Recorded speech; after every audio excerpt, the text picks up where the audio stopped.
All right, good evening, everyone. I'm calling to order this February 10th meeting of the Traffic Safety and Parking Commission. Mr. Wong, will you read the disclaimer about joining the Zoom meeting, please? Sure thing. Thank you, Chair Marta. So tonight our meeting, as it's been for the last few months, is on Zoom webinar. This allows us two ways to communicate. One, you may raise your hand and we will allow usually 3 minutes for any member of the public to speak on a particular item. And the other way is to send your comments by email and we will read that. The email address is publiccomment, all one word, @burlingame.org. So we do have some comments tonight that were sent previously, but we will deal with those when the item comes up. Back to you. Thanks, Chair. All right, thank you, Mr. Wong. Item number 2, we will go with the Pledge of Allegiance. Commissioner Ng, would you like to lead us in the Pledge of Allegiance, please? Sure.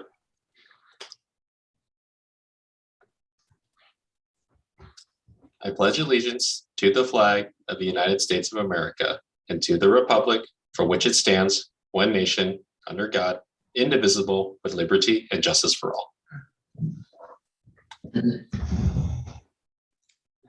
Thank you, Commissioner Ng. Item 3, the roll call. Ms. Brewer, could we have the roll call, please? Yes. Commissioner Ng, Present. Commissioner Rebellos, Here.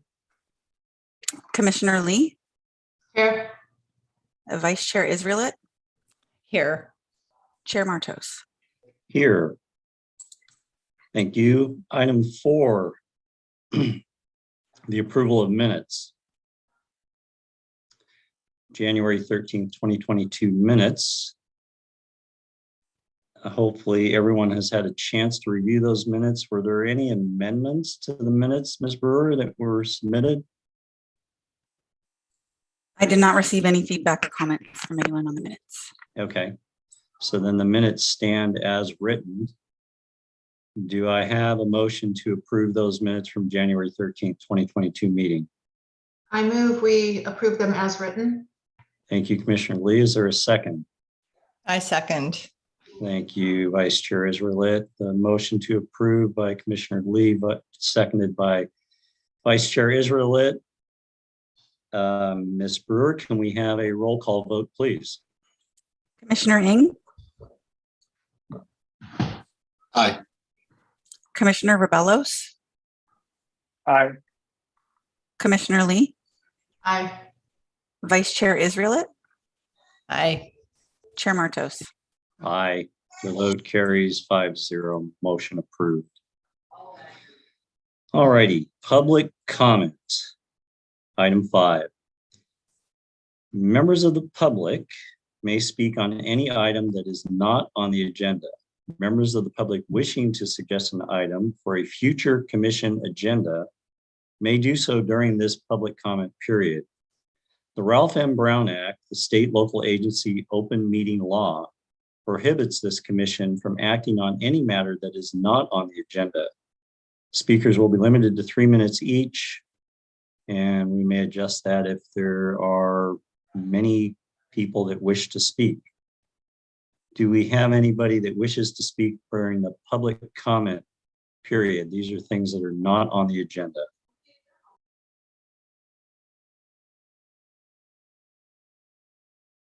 All right, I see Mr. Yes, Mr. Wong. It looks like we do have one, but I do know Yes. that person is, we've exchanged correspondence regarding one of the stop signs, item 6D. So you may just want to check with them. Okay, Mr. Christian, is this something that is in our stop sign discussion, or do you have something else that you wanted to bring to the attention of this commission? No, it's in the stop sign discussion, so we can hold Okay. it for later if you want. Yes, please, please. All right, I don't see any other hands, so I will close the public comment session. That was easy. And we will go on to item 6A, discussion items, community BPAC. do we have somebody from, yes, I see Miss Beatty. Miss Beatty, would you like to speak on what was discussed at Community BPAC?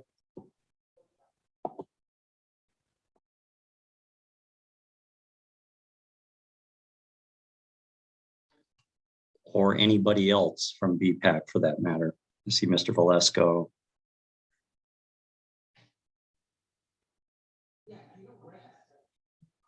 All right, hearing none. Do either of our commissioners that were at the BPAC meeting want to say anything in this informational only item? It's not a discussion item, it's informational only. Ethos, did you want to talk about Broadway and Carmelita? Nathan? Well, I mean, I really, I mean, if Leslie or doesn't have anything to contribute, I really don't have anything to add. I mean, we had discussions. I missed. I think, frankly, I missed a big part of the call because I was traveling today, so I wasn't on the entire call. Sorry, guys, I'm here. I stepped Oh. away. What was the question? Okay. Did you want to, in this community BPAC update informational item, did you want to address the commission with any new information, Ms. Beatty? No, we'll hold for the discussion on Carmelita and Polo. Okay. That's the bulk of Okay. our discussion, yeah. Okay, very good then. All right, then I'm going to close item 6A. And we will go on to the long-awaited, most anticipated item, teaspoon proclamation for former chair 3 times over and 10-year veteran of Teaspoon, Mr. Howard Wetton, who is with us tonight. Very pleased to have Mr. Wetton with us. Commissioner Wetton, former Chair Wetton with us tonight. And we have a number of people, I believe, let's see, in the attendees list. Who do we have? Okay. So what I'd like to do, I have a proclamation that I am going to read that's signed by the mayor and yours truly. But before that, I wanted to give our public or any of the commissioners an opportunity to speak about Commissioner Wetton and his service to our commission and the city. So let me start with the attendees. Is there anyone in the public that wants to say a word or two about Commissioner Wetton? I'm seeing a hand. Former Commissioner Jeff Launder, also a former chair. Mr. Launder, Commissioner Launder, a good friend of all of ours. The floor is yours. Well, thank you, Chair Marcos. Good evening. I assume there's some other former commissioners here, existing commissioners and staff. I've lived in Burlingame for 35 years, and before that I lived in other places. And for 12 of my years in Burlingame, I was on the Traffic Commission, as Chair Marcos stated. And I've met many interesting, caring, and intelligent folks along the way. And these are just a few traits that would describe my colleague and friend, Howard Wetton. It's not often that these 3 words, interesting, caring, and intelligent, applies to anybody, especially a lawyer from New York. So I think, and I'm not gonna say too many lawyer jokes or New York jokes, Howard, because I admire both. And I know because I have several friends from New York and many friends and relatives who are attorneys. But Howard is the only lawyer that I know from a lawyer friend from New York. And I find that Howard's traits are refreshing and genuine. He says what he means and he means what he says. And I'm glad that we were able to serve together, and I know that we'll continue to be friends. So thank you, Howard, and I wish you well on your future endeavors and as a commissioner on the Parks and Recs Commission. Thank you, Jeff. Thank you. Former Commissioner Launder, appreciate that. I know Mr. Wetton appreciates that as well. Is there anyone else from the public that would wish to speak at this time? If not, I'll go to our, oh, I see another hand come up. Miss Beatty, the floor is yours. Sure. So I will add my voice to thanking Howard, both for his work on the TSBC, but also as a valued member of our BPAC. I've always found him to be a very collaborative and open and forthright person, and thought that he did great work on both committees. Thank you, Miss Beatty. Oh, yeah. Why don't you thank them, Commissioner Wetton? Let's see. Is there anyone else from the public that wishes to say a word or two about Howard Wetton? Seeing no more hands, let me go to our panelists. Commissioner Lee, the floor is yours. Thank you. Good evening, Howard Wetton. I also met Howard on BPAC when I was on BPAC, and I found him to be, similar like Leslie said, a strong, understated leader. Always had intelligent, calm comments to say about whatever we were discussing. And then when I was brought onto Teaspoon, I really kind of felt, Howard, that you brought me under your wing, and I appreciated that feeling of having the chairman so gracious toward me. It was nice. And I remember when we went on the tour of California Drive and the lighting, and we went and looked at intersection of intersection where these two people were hit in a crosswalk at night, and how we stood and we looked, and how could we turn the lights? How could we fix the situation? I really had a strong sense of your heart and how much you cared about people and about our community. So I hope to bring that into Teaspoon also, but it was good guidance for me. So thank you, Howard, and thank you for your service. Thank you, Adrian. Is there anybody else? Commissioner Ng, I see your hand is raised. The floor is yours. Say something.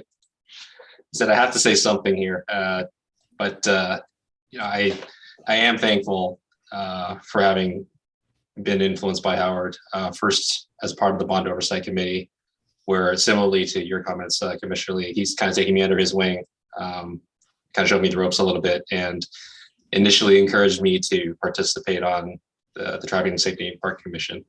And so, you know, I did the original application earlier last year. That seat, of course, went to Commissioner Rebellis, and you know, sure enough, like later on, I heard that there's a seat opening again. But of course, unbeknownst to me, that it was actually Howard's seat that was going to be open. But a little bit of irony in that. But at the same time, I am grateful for him, you know, taking the time to show me the way that we can really embrace public service and get more involved. And I think that's certainly something that I'm taking going forward and appreciate. So thank you very much, Howard.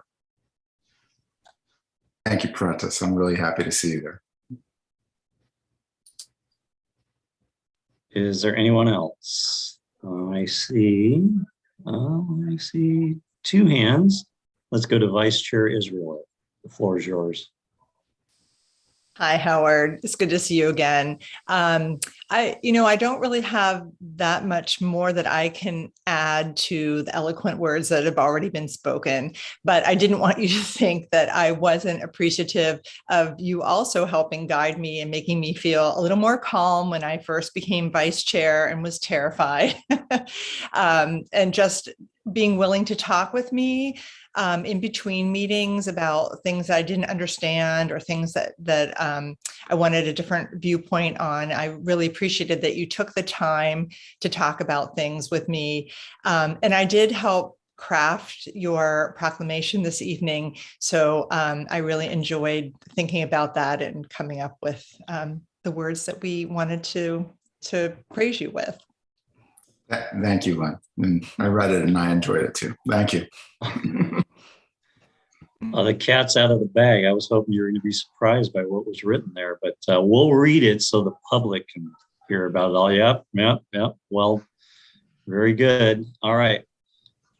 Traffic engineer, our trusty traffic engineer, Mr. Wong. All right. You know, you all are being far too nice, and maybe because I sit on this end of the table. But, you know, Howard, on our early days, a scene of a movie keeps popping in my head, and that's from A Few Good Men. And I was the Jack Nicholson character in there, Jessup, and you were the young attorney. There are times that we definitely didn't necessarily agree. And there was probably one time that was like, oh, and I think Augustine was still here. I don't know what happened. But, you know, that was one time, and you were very respectful. And I think you kind of knew maybe you went out of bounds a little bit, and you came back around, and, you know, you apologized, and we've moved on very well since then, because yes, you're the last member of the group when I first started. You, Jeff, Nick, Mark, and Carolyn. And so you're the last of that group. When I first came on, I always appreciate how you guys did bring me into the group.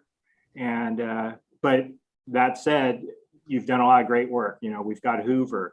You've had a lot of participation in the improvements that have gone on. You were the bike ped master plan, that you knew all the years that we went without that. And now we have something, we're running with it. And it's pretty exciting, because it makes, when I go to these presentations, a whole lot easier. Rather than citing a 14-year-old document, we just cite, hey, we just approved this a couple of years ago, and we've got priorities. So you know how much work you've put in. I appreciate you working on it, and yeah, the support you've given us and myself and the department. So hats off to you. I hope you enjoy your new commission, but this will always be your first.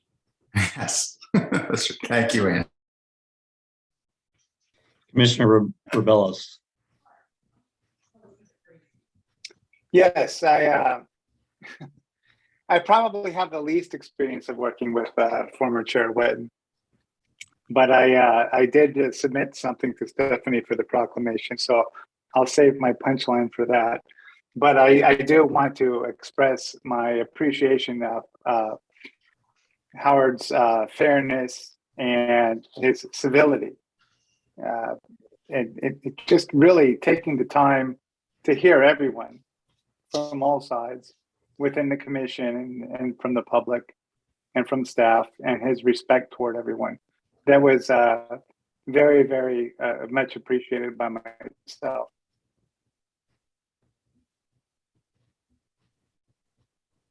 Thank you. All right. Thank you, Ethan. Is there anybody else before I conclude? I don't see any in the attendees, panelists. So I will conclude. Howard, it was a pleasure to work with you for 10 years. I joined, and I was very apprehensive and scared even when I joined the commission almost 10 years ago.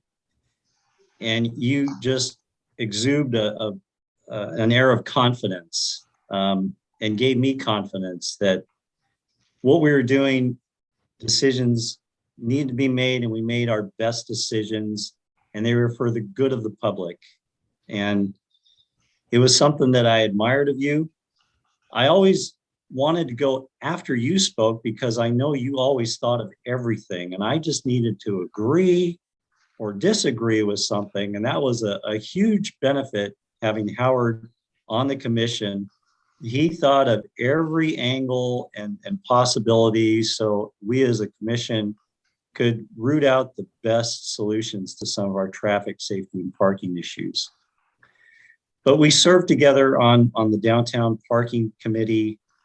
You worked on the El Camino Real committee with Commissioner Launder, and other things in the proclamation that were big deals. I admired you as a chair. You're very straightforward with the commission, with the public. and really dug in deep to make sure that we made good decisions. And I was always a big admirer of the way you handled the commission as the chair. And it's been a pleasure to spend time with you out at Farmers Market. You didn't have to do that. Commissioner Launder would bring all the signage and the canopy. And I know it was Sunday morning, lots of personal things going on, but being out there at Farmers Market and spending time addressing the public, I knew where your heart was. It was in helping the public. And now with Parks and Rec, you're still involved, and I admire you for that. So with that said, Howard, I wanted to read this proclamation commending and recognizing Howard Wetton for 10 years of dedicated public service to the Traffic Safety and Parking Commission. And we can scroll a little bit. Whereas the Traffic Safety and Parking Commission endeavors to provide a safer environment for the citizens of the city of Burlingame. And whereas Mr. Wetton was a dedicated member of the Traffic Safety and Parking Commission for 10 years and served as chair 3 times, with his first role as chair through baptism by fire. And whereas Mr. Wetton was instrumental in the development of pedestrian safeguards at the newly reopened Hoover Elementary School. And whereas Mr. Wetton showed great leadership in response to the Caltrans redevelopment proposal at Floribunda Avenue and El Camino Real through special public meetings and written responses from this commission. And whereas Mr. Wetton was an active member of the Downtown Parking Committee to develop ideas to mitigate parking shortages, which eventually led to the scope and advancement of the new Highland parking garage. And whereas Mr. Wetton was incredibly thorough in his analysis and debate over commission discussion items, going above and beyond the standard 3-minute time for responses, and has been described as fair to all and making every effort to hear every perspective and express his own perspective in a thoughtful manner. Now, therefore, Mayor Ortiz and I, John Martos, Chair of the Traffic Safety and Parking Commission, on February 10th, 2022, do hereby commend and thank Mr. Wetton for his dedicated years of public service to the Traffic Safety and Parking Commission. Signed, Mayor Ricardo Ortiz, TSPC Chair John Martos. Howard, Howard, thank you so much for all that you've done. And we look forward to good things coming out of the Parks and Rec Commission. And it's been a real pleasure. We hope to see you around town often. Yeah, thank you, John. And if you might allow me just a minute, people have said such nice things about me, and I think I ought to have a chance for a rebuttal. Absolutely, and we're not going to run the 3-minute timer. So as I always need a chance for a rebuttal, even now. But I want to just make sure I'm sure I'm actually going to leave someone out, but I do want to thank. First, the easiest thing is to thank all the people on the phone right now who I can see in front of me, so there's no danger I'm going to leave anyone out. I have loved serving with all of you, and I can even say that about my replacement apprentice, because I've had the good fortune of serving on the Bond Oversight Committee with him. I've loved serving with all of you, and I've considered it every moment a privilege. And that also goes for former Commissioner Launder, who's on, who everybody knows I am very fond of. And it goes for Andy and Michael, and of course Leslie, who's on here. And I had a very nice call right before the meeting from Director Mertuzza, who took the time to call me. I was very appreciative. He called me and shared some kind words. It was not always easy, and the city staff had to deal with me while I was an Apple attorney, which is an especially difficult person to deal with, which probably hard because we were trained to be very direct and sometimes painfully direct. But I found that with time, we were really all able to build faith in each other. Let me just, before I forget, other people who are not on the phone, so I don't not thank them. I started with Carolyn Serrato, Mark Noworoski, Nick Akers, and originally with Jeff Launder. And I want to thank Jeff, but I want to thank the other three. They were great. Chris Bush, who's not here tonight, he was a very interesting and thoughtful commissioner. Augustine Chu and Art Morimoto and Stephanie, who's on. I didn't see her name, but of course I have it written down, and I had a nice chat with her today. The BPAC members, the former BPAC members who were great contributors: Pat Giorni, Jennifer Pfaff, Jeff DiMartini. I know this is getting to be a long list. The council members: Michael Brownrigg and Keegan O'Brien, Donna Colson, Mayor Ortiz, who took me under his wing when I joined the Bond Oversight Committee before he was on the council, Emily Beach. I'll say only a couple more things now. I burned all that time thanking people. One is, I think, Adrian, you're the first person to ever refer to me as understated. But maybe it's a trend. Maybe I can keep that going. It's a nice thing to hear about myself. And Andy, yeah, we didn't always agree, but that just puts you in a very, very large club. So the always agreeing with me is a very, very small club. I don't even know if there's anyone in that club, including myself. And the only thing I'll say, and then I'll get the hell off the stage because the music's playing, is what I learned, and I didn't know it coming in, but the muscle I really developed in time is that the job is really, the issues are very complex, and no one should take that away from how hard the problems are that this commission tries to solve. But the job, in a sense, is very easy, which is you just have to learn to be a really great listener. And someone, I think, was kind enough just earlier to say I was a good listener, and that's probably the thing I'm most proud of, because that doesn't come easily to me.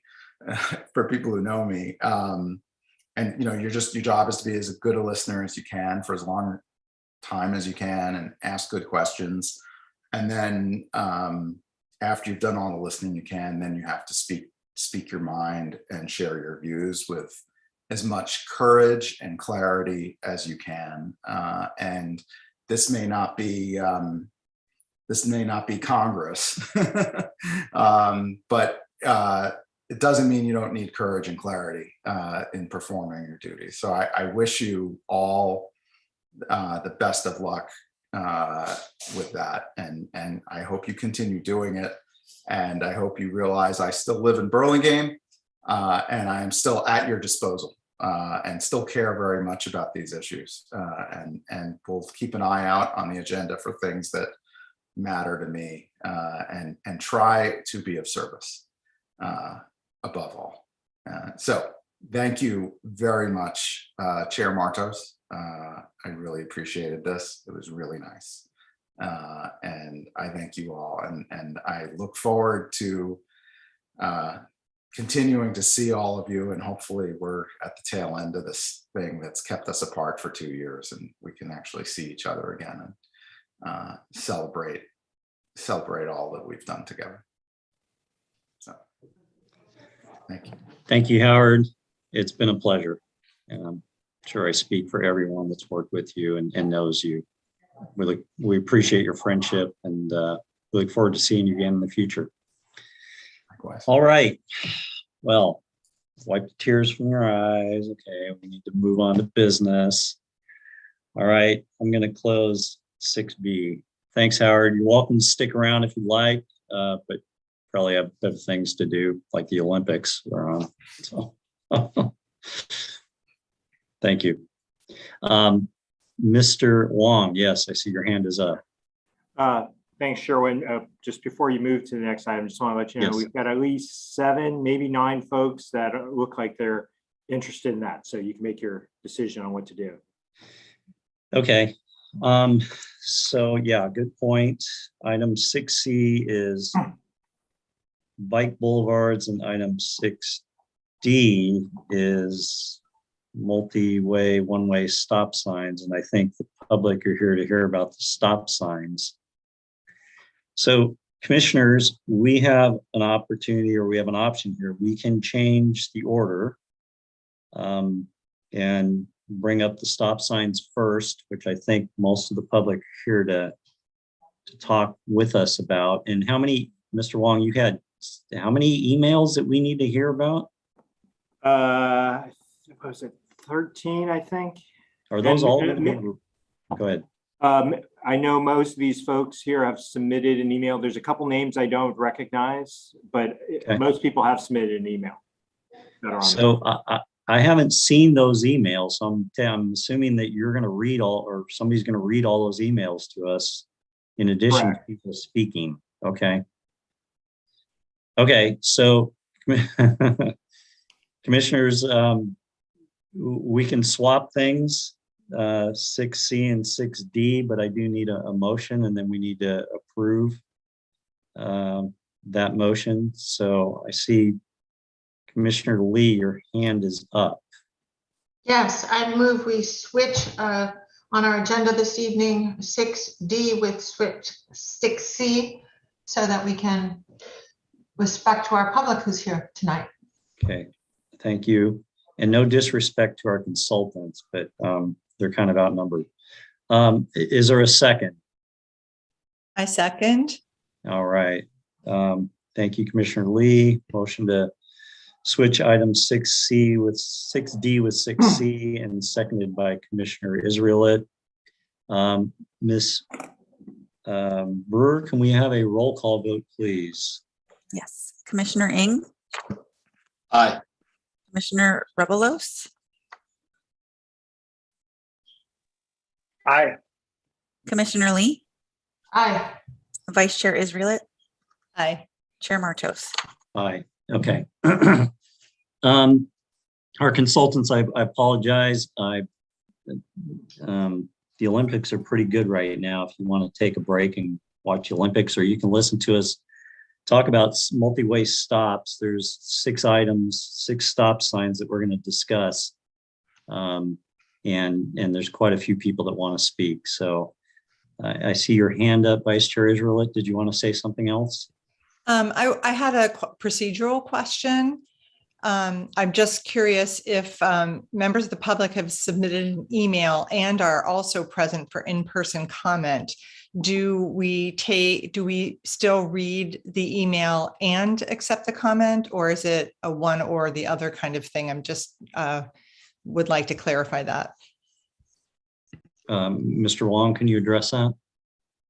Through the chair, I believe one or the other will suffice as public comment. Otherwise, it's 2 bites at the apple. And I imagine a lot of what they may have said on the email, and they'll probably reiterate. So you can give them the choice, and we can then not read their email if they wish to speak in public, or we can just read their email. So if you want to open it up.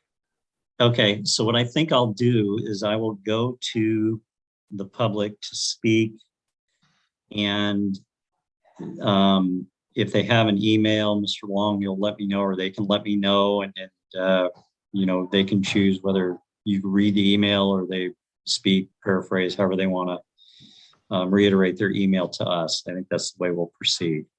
Okay, so all right, so people in the public, if you can raise your hand so I can through the chair. see. Yes, go ahead. We do have a little presentation that goes along with this item, so you may want to have that first, and then we can. I already read it. All the commissioners read it. Yeah. I'm just ready to go. All right. You're absolutely right, Mr. Wong. Thanks for calling me out on that. We have a presentation. So, Mr. Wong, I'll turn the floor over. I guess Mr. Sai, is he going to present, or will you present, Mr. Wong? No, Mr. Sai will be presenting this one. All right. And I will turn it over to him. All right. Very good. Okay, thank you. I'm gonna share my screen. And the presentation should be in front of you now. So good evening, members of the public and commissioners. Over the past few months, we've received a lot of different requests for stop signs, and with the help of Kinley Horn, we actually took a look at a few of these locations, and tonight we'll be recommending some sort of stop treatment at 6 different locations. The 6 will be, as you see here, Sanchez and Paloma, Davis Drive and Marco Polo, Oak Grove and Ansel, Howard Avenue and Victoria Road, Hunt Drive and Alcazar, and lastly, Winchester Drive and Corbett. So we're going to split the presentation into 2 by request. First, we're just going to go over the City of Burlingame's methodology on how we decide where to recommend different kinds of stop treatments. So we take guidance from the Manual of Uniform Traffic Control Devices that's established by the federal government, and there is a California version that we follow. So there are 3 main criteria. Number 1, if a particular intersection is already justified for a traffic signal, then the guidance says that in the interim, you could also install a multi-way stop until the traffic signal is installed. So that's the first one. The second criteria is if a location has 5 or more reported crashes in a 12-month period, that could be correctable by some kind of stop installation that should be considered. And third is a volume criteria that you most often hear us talk about. The first part of this criteria is that your major street needs to average at least 300 vehicles during the highest 8-hour period. And second, the minor street has to average at least 200 vehicles in that same 8-hour period. And then a third caveat is that if the 85th percentile speed of the major street exceeds 40 miles per hour, then you can go ahead and reduce those requirements by 70%. So you could reduce 300 and 200 by 70%. Additionally, it also says that you can consider installing multi-way stops at 2 streets where the intersection meets one or more of the following. The total combined volume of vehicles, bikes, and peds entering the intersection is more than 2,000 per day. So this is no longer talking about major street and minor street, it's just saying overall, major and minor combined, vehicles and bikes, 2,000 per day is worth considering. Second, the ability to see conflicting traffic on approach is not sufficient. That's another criteria to consider.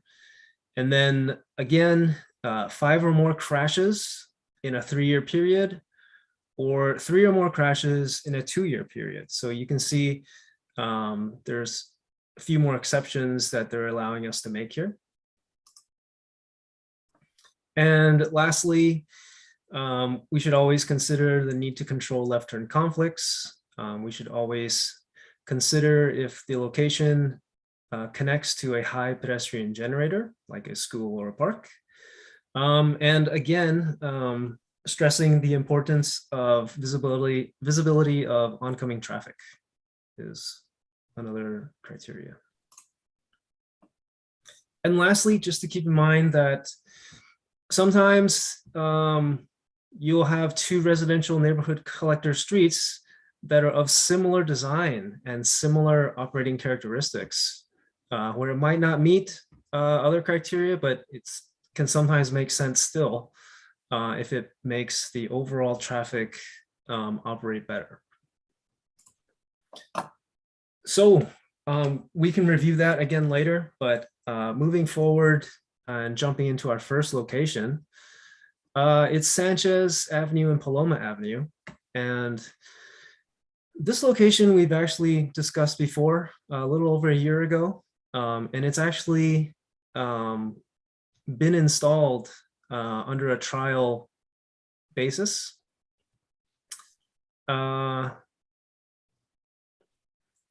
Here we can see the main street had 1,600 vehicles per day, and the minor street had 800 vehicles per day. So while this doesn't meet the main criteria, we can see that the total of the two certainly does exceed 2,000, although just barely. And that combined with one reported collision, some debris, and some visibility issues, we were able to recommend that a trial installation be placed here. And that was ultimately approved by the commission. And I guess fast forward to a year later, the feedback has been quite good. And I think we're going to hear from some of the participants on what they've seen. And this second location, Davis Drive and Marco Polo Way, it is a new recommendation. This request originated from the BIS school walk audit. It was identified in that audit that this location be looked at for, pedestrian enhancements and a multi-way stop potentially. So looking at the numbers, the main street and minor street actually have quite similar ADTs. They both have about 1,500 vehicles per day. The main street highest 8-hour average was 152 vehicles. The minor street in the same 8-hour period had 116 vehicles per day. So we can already see, like we mentioned before, this is a case where we have two roadways. They're both residential, they're both 25 miles per hour, and they have quite similar volumes. And then you throw in the fact that Davis and Marco Polo meets at an offset intersection that you can see here in the picture. So that offset intersection does create some visibility issues of cars waiting to enter the road. And sometimes there may be some confusion about who has the right of way. So that's all these things are something we're hoping to improve with a multi-way stop here. There was also one reported collision with a vehicle and bicycle here in 2021. So we'll be talking more about this during the discussion. The third location is Oak Grove and Ansel. So Oak Grove has 3,500 vehicles per day, while Ansel only has 300 vehicles per day. So you can already see it didn't meet the main criteria, but the total volume, again, of the two local roadways is well over 2,000. Which certainly qualifies it to be considered for a multi-way stop. There are some visibility issues coming out from Ansel, and that's due to actually a slight roadway curvature on Oak Grove, small downhill there. This request is actually driven by quite a few residents that cross this crosswalk to and from the neighborhood and also to the school right down the block. And the complaint is that most typically that vehicles are failing to yield at the uncontrolled crosswalk here. And also additionally, you can't see it in this photo, but at times of the year, there's a lot of tree coverage that creates other visual issues with shadows and things like that.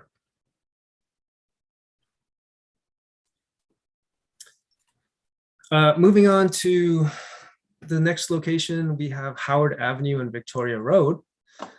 This is actually, as you can see in the picture, a multi-way stop that's already been implemented. It was put in as a part of the Lion Hope traffic calming project. That was, this isn't a traffic calming feature, but it was one of the things implemented as part of that project. And really all we're asking here is to informing you that we're updating the Muni code to make it official. Yeah, and the main drivers for this all-way stop were also that it had over 2,000 vehicles, peds, and bikes overall. And it was directly contiguous to Victoria Park. And walkability and access for pedestrians is something that the city is certainly focusing more on. So that's why this was put in.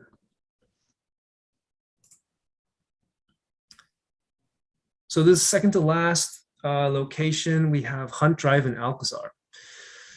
So this is further up the hill, close to the skyline, and it originated from a few requests by residents. When we look at the numbers, we see the main street at 350 vehicles total for the day. The minor street has 210 vehicles for the whole day. The 8-hour averages are 28 and 10 per hour. So right off the bat, the volumes are not as high. It doesn't meet that 2,000 overall volume criteria that one criteria did call out for. But this location is unique in other ways.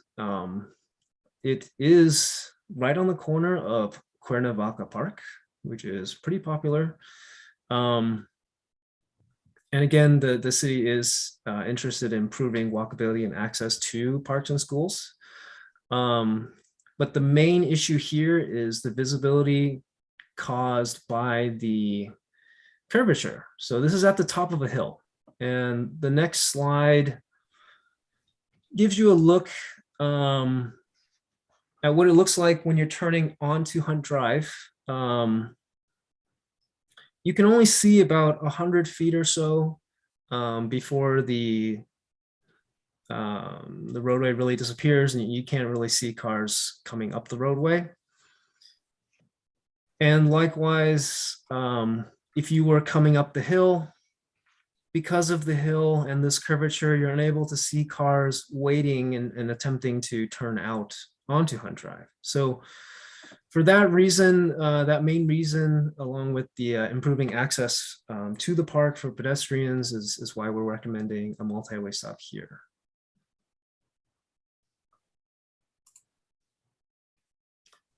Our last location is Winchester Drive and Corbett Drive. So this was also driven by a few resident requests. The volumes, 550 and 270, not quite 2,000. Our 8-hour averages are quite low. The two streets are flat. They do meet at like a 55, 60-degree angle. It really didn't meet any other criteria other than that for a one-way stop, which is what we're going to be recommending on the side street.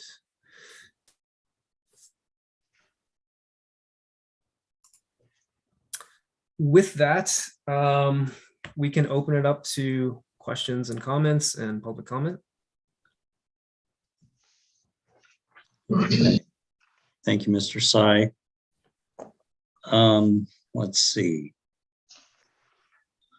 So why don't we do questions from the commissioners about the report? No decisions, but if you have questions about what Mr. Sy just presented, now's the time to do it. And then I want to go to the public for comments, and then we'll come back to the commissioners for comments. So let's see. Let me view everyone here.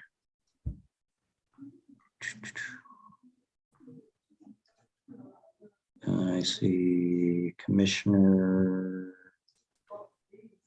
Where is everyone? Commissioner Lee has her hand up.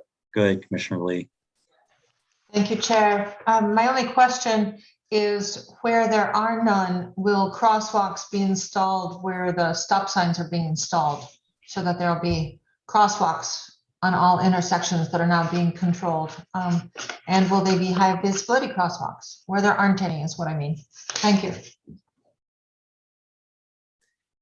Yeah, so these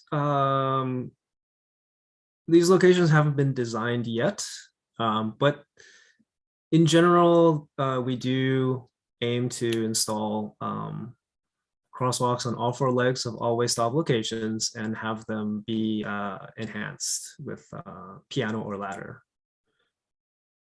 That was the question, right? Okay. Thank you. Okay. Let's see. So I'm having a little bit of trouble seeing the panelists. Okay, so Vice Chair Israelite, go ahead.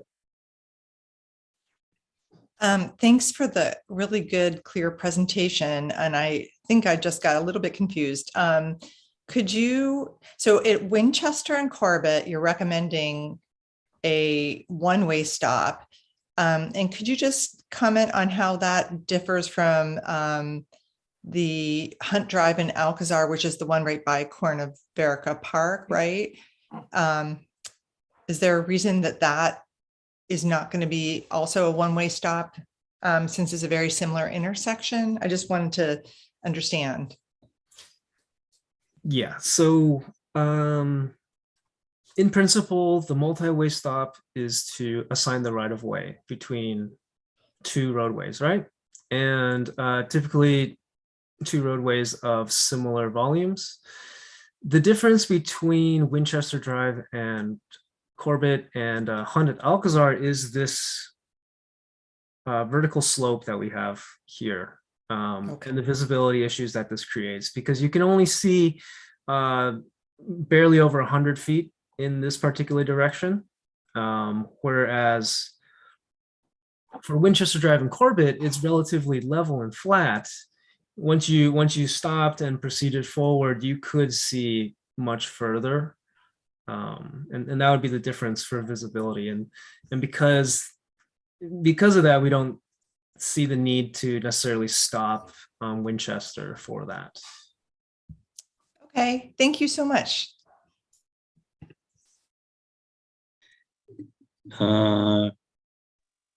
Commissioner Rebels. Thanks. Thank you for the really thorough presentation. I appreciate it. So on the Winchester and Corbett, which street is going to have the stop sign? It would be on the side street, which is so Corbett. It would be Corbett. Okay, so it would be Corbett entering into Winchester, or yes, entering into Winchester. So Winchester would continue to be through both ways. Right. Okay, I'll reserve my. I appreciate that. I'll reserve my comments until we have the comment session.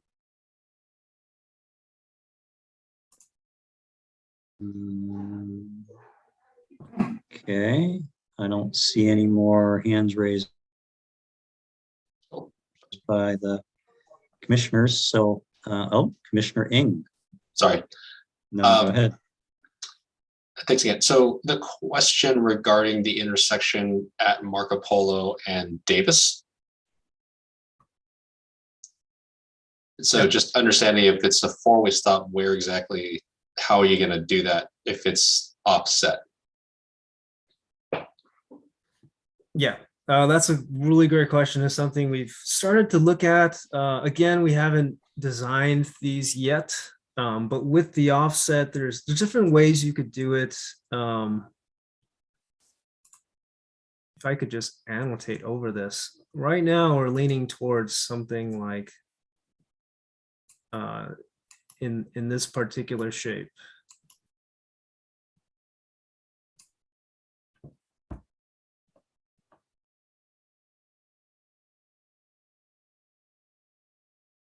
Got it. That's helpful. Thank you.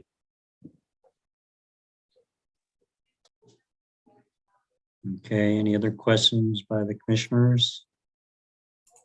If not, I want to go to public comment. And Mr. Christian, your hand has been raised a long time. So I want to go to you first. Did you submit an email? And if you did, would you prefer the email or would you prefer to just speak? I did not send an email, so Okay, if I then could the just floor speak, is that'd be yours. great. Absolutely. Okay, the floor is so I have yours. yeah, so I guess a question about the stop sign at the corner of Sanchez and Paloma. I mean, do you have any emails from anyone not in favor of the stop sign, or are all of the emails in favor?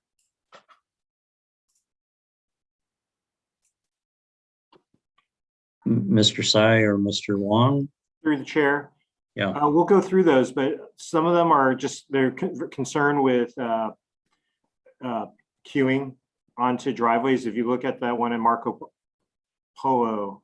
I think it's just No, asking. Yeah, I'm only Sanchez interested in the one at Sanchez and Sorry. Paloma. With the one in Sanchez Paloma, all the emails we received have been in support of keeping the, making the trial permanent. Yeah, so if we're making it, I mean, I'd like to make it permanent. So if that's the way things are going, then I don't feel the need to, talk on and on about it. But if there's some chance that the stop sign was going to get pulled, then I want to be able to, argue in favor of keeping it. So is there any chance at all that you're going to pull the stop sign at the corner of Sanchez and Paloma, I guess is what I'm asking. Because I want to keep it. So Mr. Wong, I think the report is to The recommendation is to install, the stop signs as Mr. Sai has recommended, and we're debating whether we agree or disagree with that, right? correct. Well, they're already there. So I Yes. think the decision is to keep them, leave them permanent as opposed to removing them. I want to make sure they don't get removed. Right, okay, so we have you on record as in favor of keeping that stop sign, those stop signs. Yes, thank you. Okay, you're welcome. Thank you, Mr. Christian. Let me go down the list. Mr. Valesco, you have the floor.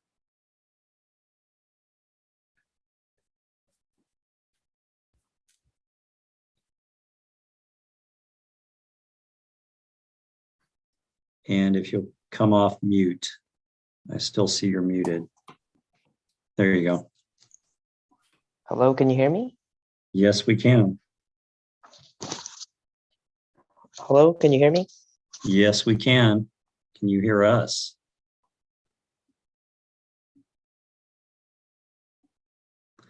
Can you hear us? Oh, We hear yeah, you. sorry about that. Okay, no Chair problem. Martos. No problem. We hear you now. Go ahead. Yeah, this is Manito. I was also concerned about Paloma and Sanchez. I requested that stop sign in 2015 and attended almost on a yearly basis a TSBC meeting to try to. I know this commission had already endorsed this previously, and I thought that this was a unanimous vote to do it. I was concerned that it was coming back again. So just like the last person, I just wanted to make sure that this actually does go through and it doesn't get removed, because there's already a bunch of crosswalks there. There's a lot of work that went in. And I think I've mentioned this before, like this intersection that you've done, like making it always stop, is probably the best improvement in Burlingame in terms of safety since COVID. This one thing that you did here really improved the walkability and the bikeability of this entire corridor, not just this intersection, but that entire stretch of Sanchez from El Camino to California has been tremendously improved by your doing this. So I appreciate you doing that, and I hope you take a favorable consideration to making them permanent. I also in 2015 also requested Oak Grove and Ansel, and I'm glad to see that that you guys are considering making that also an always stop. just kind of continue to encourage you to go through what Mr. Sai said and be careful about analyzing these intersections. And hopefully we don't wait for collisions to happen before acting on these things. So I appreciate that. I have a couple of questions. One was the crosswalk question that Commissioner Lee had asked. I wasn't sure if the answer was yes or no, crosswalks are going to be painted on these things.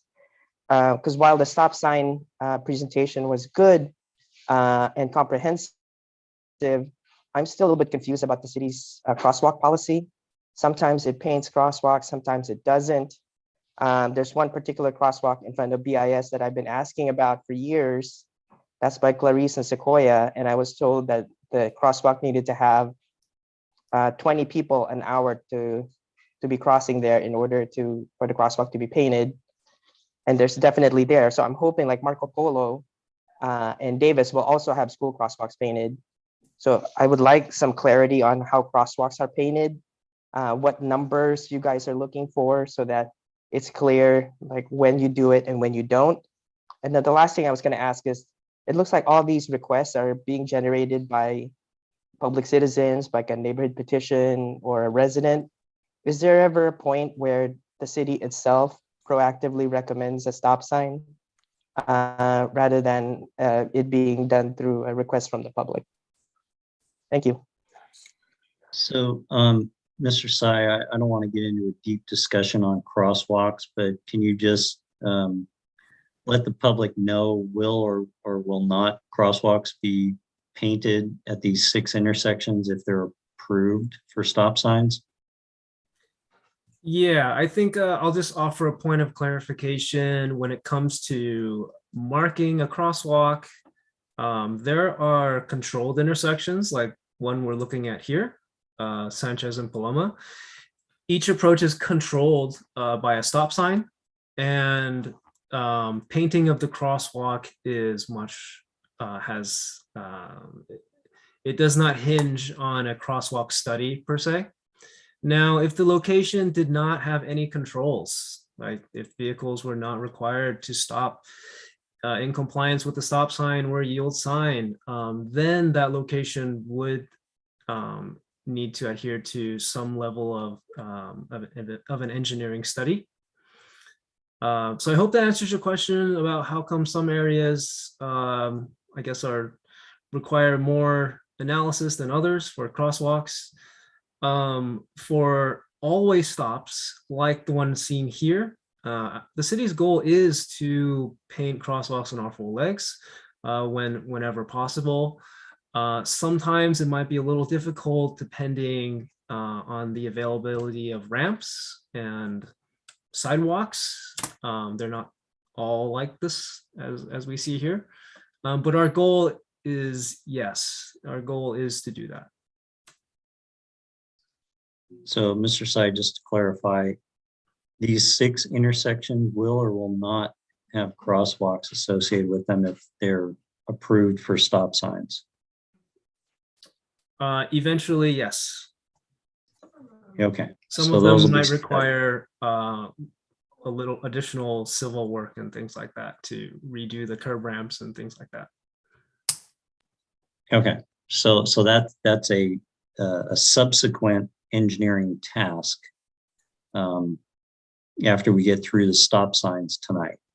Okay, so we'll leave it at that. All right, let's see, let's go to the next one. Ms. Gum, you did you send an email or did you want to address the commission? Yes, I sent an email. I have my husband here, Peter, and he's going to be doing the speaking. Thank you. We're talking about Winchester and Corbett. So if things like that slide up, that would be great. All right. What's his name? My name is Peter Gum. We're at 747 Winchester. And thanks for all of you for the service you put in. And also Augustine Chow, a shout out to him. He was here 18 years ago to help us with a similar issue. So in regards to the recommended concept, I think I'm a little bit neutral on it, but let me tell you why I have a concern. The concern is that if we quell the traffic on Corbett, what will happen is the inbound traffic from Rollins going to the high school will perhaps double. I don't know the number, but you can bet it will increase, right? All the kids will say, oh, I'm going to go down Winchester because it's a through street, it's straight and level, and I can speed down that street instead of Corbett with the stop. And oh, by the way, we already have speeding on our street. That's why Augustine was out here 18 years ago. So, you know, and you mentioned the criteria. It seems like the stop there at Corbett, it doesn't, you know, it barely meets the criteria as far as some of those points you brought forward. On the other hand, the Winchester Street does in fact have cars going 30, 35, occasionally 40. So that's my concern. If we do put a stop sign there at Corbett, I'd love you to consider what we could do to quell traffic on Winchester. Maybe a stop sign so we have more than just a one-way stop. Maybe we do speed bumps. Maybe we do what you guys do on Bloomfield where you dip down so it still forces people to slow down. We lost a cat on our street, and then the car that ran over it didn't even realize he had run over it. We have a number of children on our street. Balls get put into the street. It's dangerous when you've got people speeding down our street. And we're concerned that we already have an issue. The issue will increase. All right. Thank you, Mr. Gum. Thank you, Mrs. Gum. Thank you. Appreciate that. Thanks very much. You're welcome. Next on the list is Mr. Michael Edio. Did I pronounce that correctly? I hope so. Good evening, everyone. Can you hear me? Yes, we can. First of all, I want to say thank you to everyone. Thanks for the presentation. And my name is Michael Edio. I live at 1901 Davis Drive, and I did send an email to Mr. Wong. I am in favor of the stop sign. I have kids. My neighbor across the street has kids, and I've seen these cars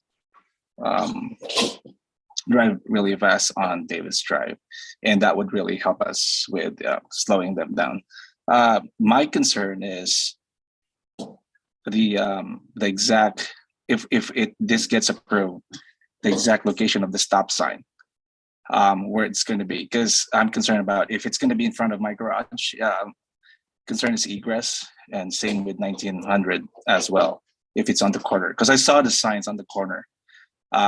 If it gets approved, my recommendation is if engineer side, if you can point on that car going north, go lower. Yeah, if the stop sign would be somewhere there instead of the corner, right? Yeah, instead, if it's there, and then yeah, if it's there, yes, correct. That would be better instead of going higher. If you go higher, that I don't think it's a good idea. And then yes, yeah, if the stop sign is there, I don't think that's a good idea for me and for my family. And then on the opposite road, same. My recommendation for the stop sign would be if you go higher, please, on the pointer. Yeah, the stop sign should be there and not lower, and that would also block their drive, people stopping every time in front. That is my main concern. If it gets approved, hopefully it doesn't, the stop sign won't be on that very corner. It should be pushed back a little bit, perpendicular or to Marco Polo way. Yes, yeah, exactly. That's my recommendation. And then the other one would be, oh no, not there. Go a little bit higher, just above the car would be perfect for the stop sign. Yeah, those are my recommendations if it gets approved. And I do have a video, if anyone's interested, of the kid that got ran over. It happened in front of my house on that car. If you can point it engineer side, just below that car. No, go down. Yep. That's where the car and that's where the kid got hit. I have the video on my camera, and if you guys want to see it, cars are really fast on that street, so that would help us. And I 100% agree about this will improve sightline and right of way priority. So that's all I have. Thank you so much for for this opportunity. Okay, thank you for your comments. Let's see. Jiao Shan Min, 1900 Davis. That's the corner house, I believe, right at Marco Polo. Am I correct? Yes. Hi. Can you hear me? Yes, we can hear Great. you. Go ahead. Thank you. Yeah. So thank you, Chair and Vice Chair and the Commissioners. Yeah, I'm neighbor across from Mike. I think our common goal is to have a really safe street. However, I do have a little bit different opinion from Mike. I'm not in favor of a stop sign at this location. First of all, the stop sign, I think it's adjacent to our driveway, my driveway, and also his driveway. It will make it very challenging, difficult, or not safe to exit in the morning rush hours. Second of all, I think the two streets, the Davis can consider as more like more traffic in the morning or in the afternoon. When we have stop signs, actually there is more traffic on the Marco Polo, and this actually will create much longer delay on Davis. So in the morning traffic hours, actually the delays on this street will be very significant. So my view on this is to have alternative design, something like a speed bump of, for example, like 100-yard away from this location, or something like a zebra or piano painting across this cross, so that there better visibility for the cars to slow down. The third one, actually, I think because these are raised by the BS school work audit. So one thing I think is maybe we could have the police to really enforce the speed on this street during the morning and afternoon hours. This probably just like 20 or 30 minutes enforcement every day, and then all the drivers can slow down. I think this street would be much safer. Thank you. All right, thank you. Is there any other comments from the public before I go back to Mr. Ju? You have a comment? Go ahead. Hello, can you hear me now? Yep. Yes, I'm next door to the last speaker on Davis Drive as well, 1912 Davis. I agree with the fact that speed bump probably be more helpful than a stop sign.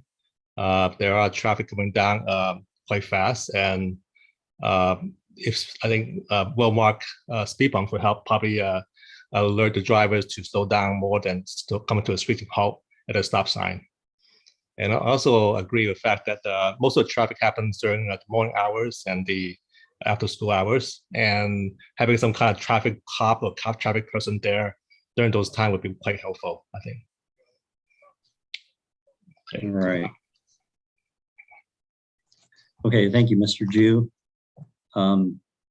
Any other comments from the public?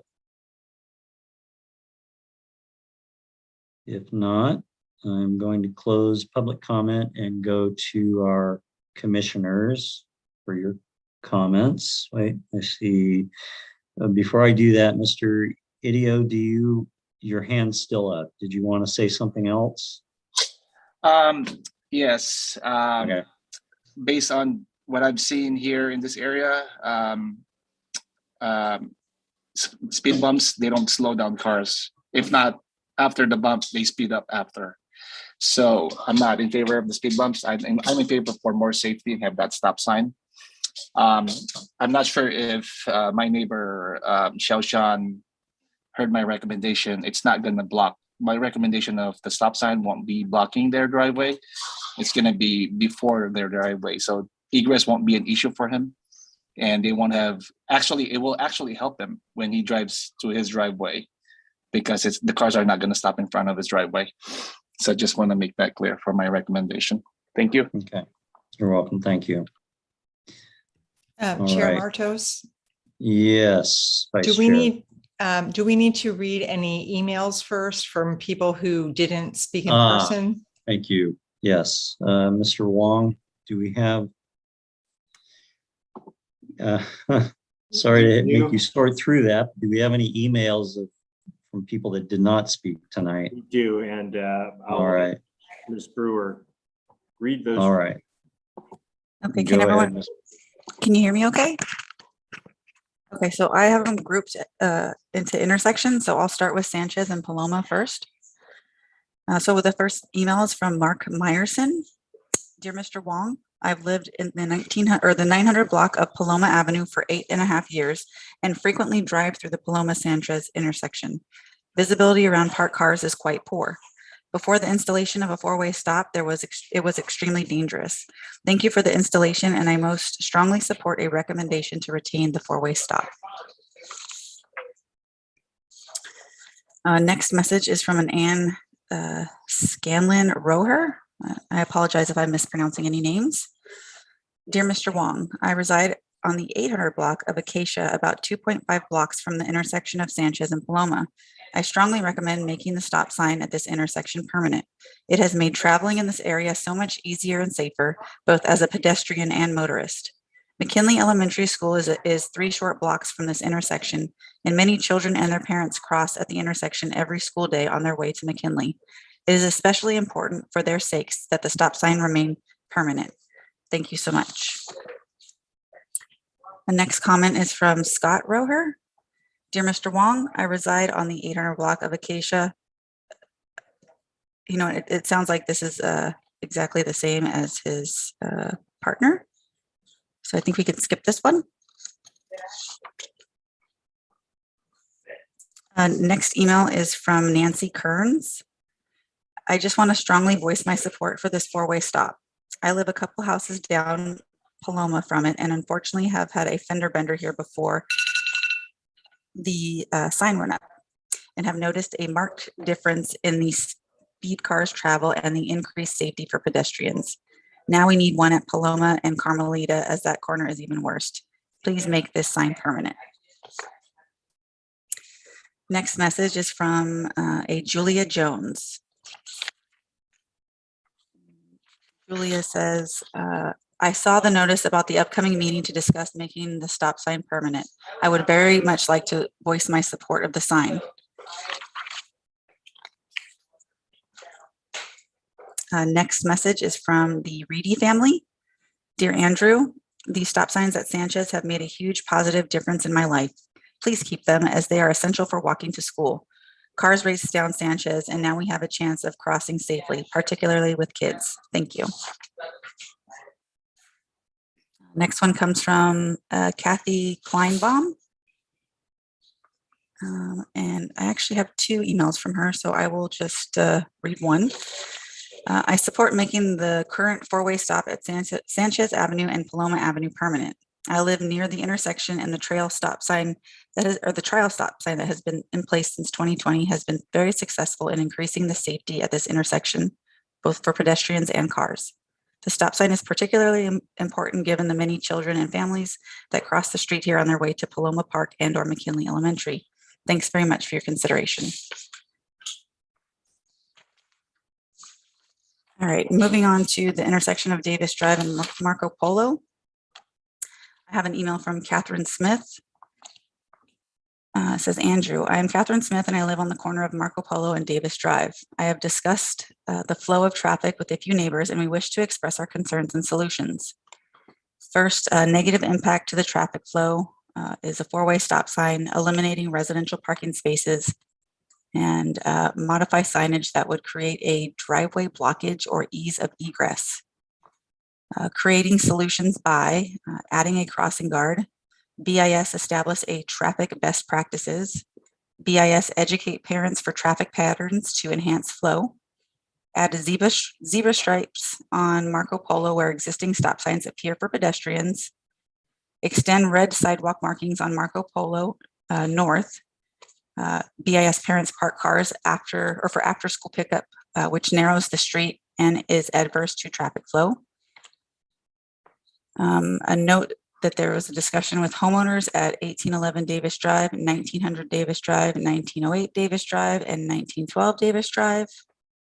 And then below is informal morning traffic overview. So dated 2/10/2022, Thursday morning, Davis Drive westbound to BIS from 8 to 803, three total cars.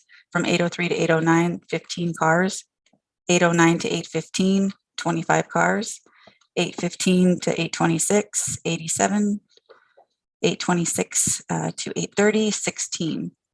Marco Polo going or south going north, there were 18 cars. Marco Polo north at the stop sign, 55.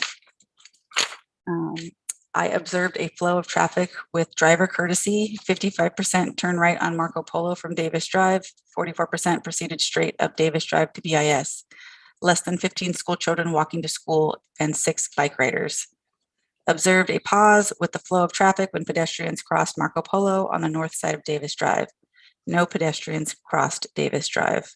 Thank you, Catherine Smith. Moving on to the intersection of Hunt and Alcazar from Amit Patel.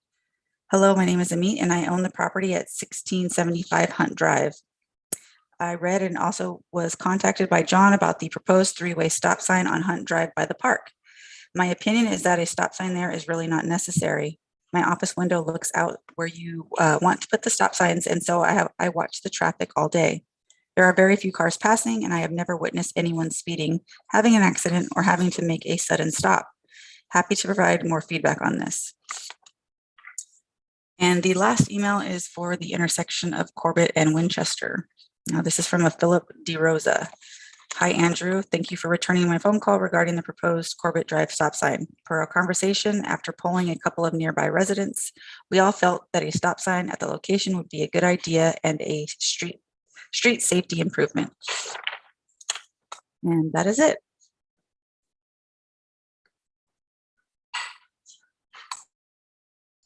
All right, thank you, Ms. Brewer. Lots of things to consider. So, commissioners, now it's your turn to weigh in. We can start with, let's start with Commissioner Ng. Your thoughts. Well, first of all, let me, before we do that, let me back up.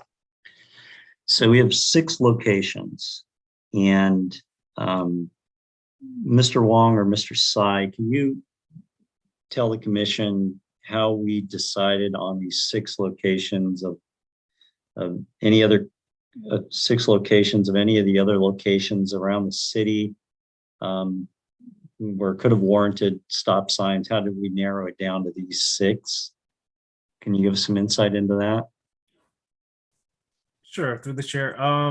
The overall list of intersections that we studied is actually much longer. Only the 6 that qualified and are recommended for improvements are presented tonight. Okay, so is it safe to assume that all the rest didn't qualify? I mean, a lot of these did not qualify for the warrants. So can we assume that all the other intersections were even less qualified than these 6? Is that a safe assumption? Yes. I see. Okay. Okay.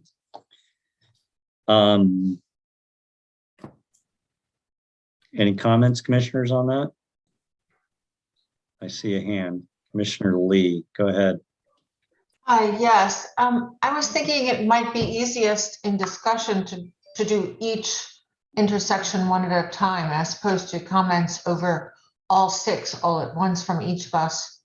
And yeah, we're gonna go ahead. And just referring to your last question to Michael Tsai, just that I think this is a really good start, and it's nice to see that the city's moving forward with some stop signs, but I'd like to look at them one at a time if that works for you, Chair.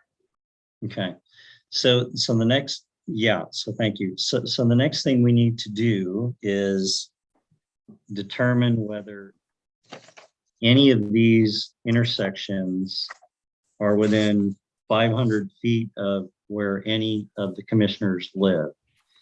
And I'll be upfront that I live near Howard Avenue and Victoria Road, so I would have to recuse myself from any comments or anything regarding that intersection. So do any of our other commissioners live near any of these other intersections? Commissioner Lee, your hand is still out. Okay, thank you. Let's see, Commissioner Ng, yes, go ahead.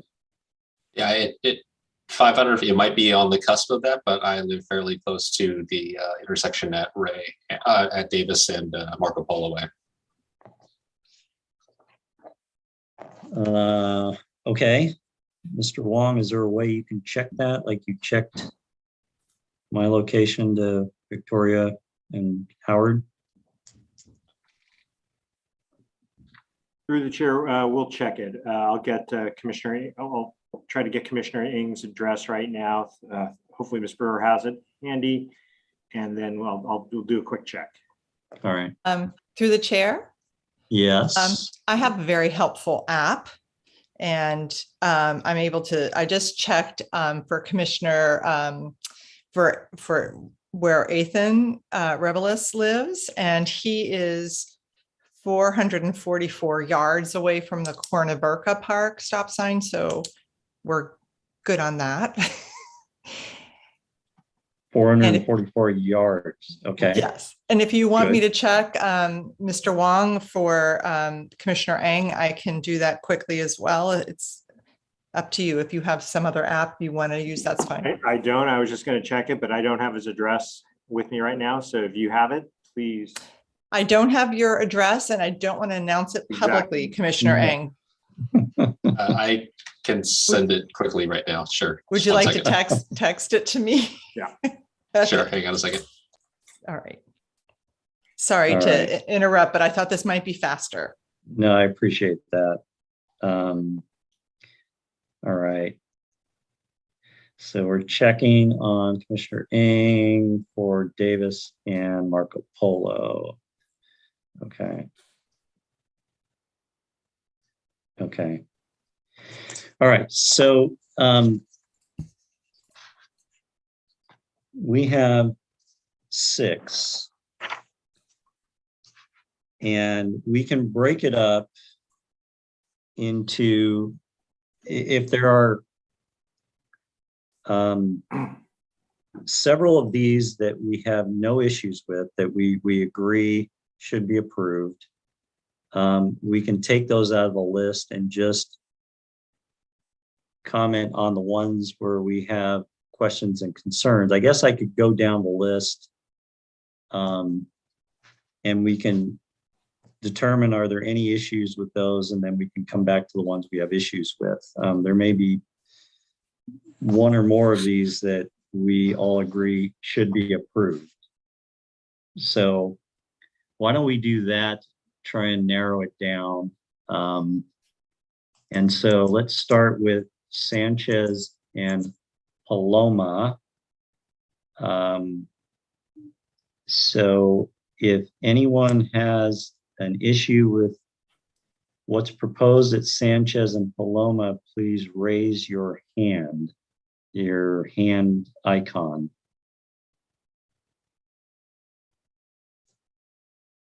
All right, so I'm seeing no hands raised for Sanchez and Paloma. So no discussion warranted there. We'll skip Davis and Marco Polo for now. Let's go to Oak Grove and Ansel. Is there any concern about installation of stop signs there? Please raise your hand icon if there are. Okay. So we will discuss that one.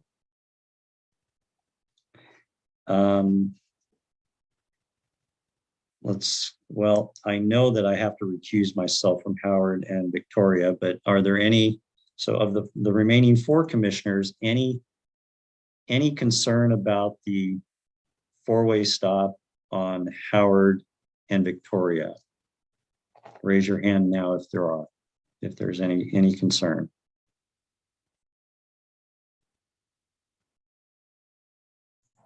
Okay, seeing nothing, I'll assume that Howard and Victoria is a go. Hunt Drive and Alcazar, is there any concern with the stop sign proposal on Hunt and Alcazar? Please raise your hand now.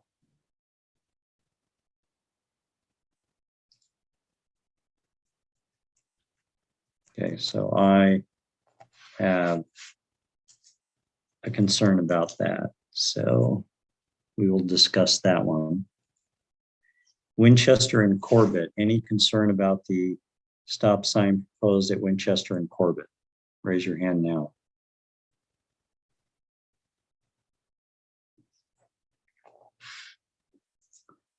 I am seeing no hands, so I'm going to assume, or I'm not going to assume, but we, by unanimous consent, Winchester and Corbett is a go. And then let's go back to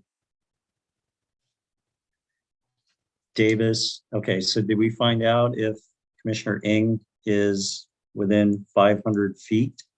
500 feet, correct me if I'm wrong, Mr. Wong. It's 500 feet, not 500 yards. 500 feet. 500 feet. Is Commissioner Ng within 500 feet of Davis and Marco Polo? I didn't get your address yet, Commissioner Ng. Oh, I sent an email through. To the teaspoon email? Yeah. Sorry about that. Let me see if I can. I didn't see it. Let me try again.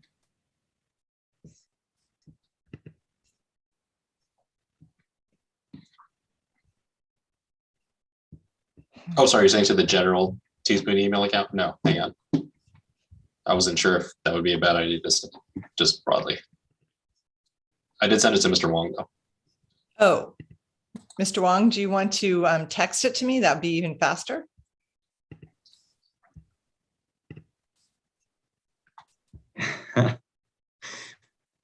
Multi-technology.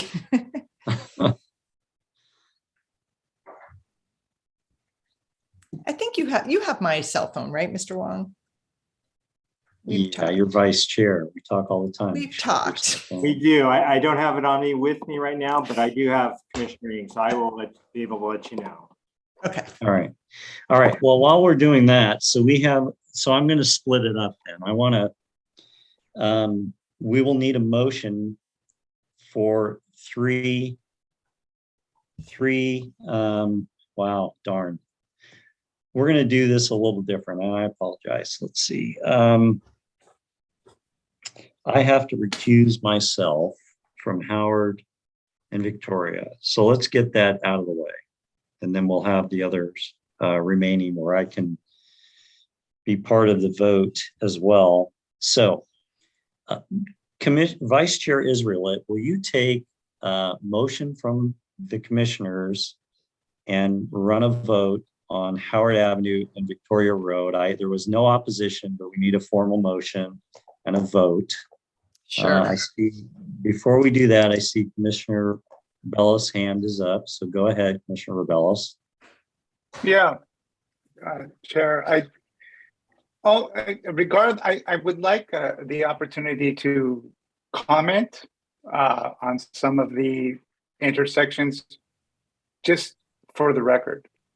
I think we are going to comment on them later. This is just to clear the specific intersection that that Chair Martos needs to recuse himself from. So just this one, just to get it cleared, and then we'll have a discussion on the others.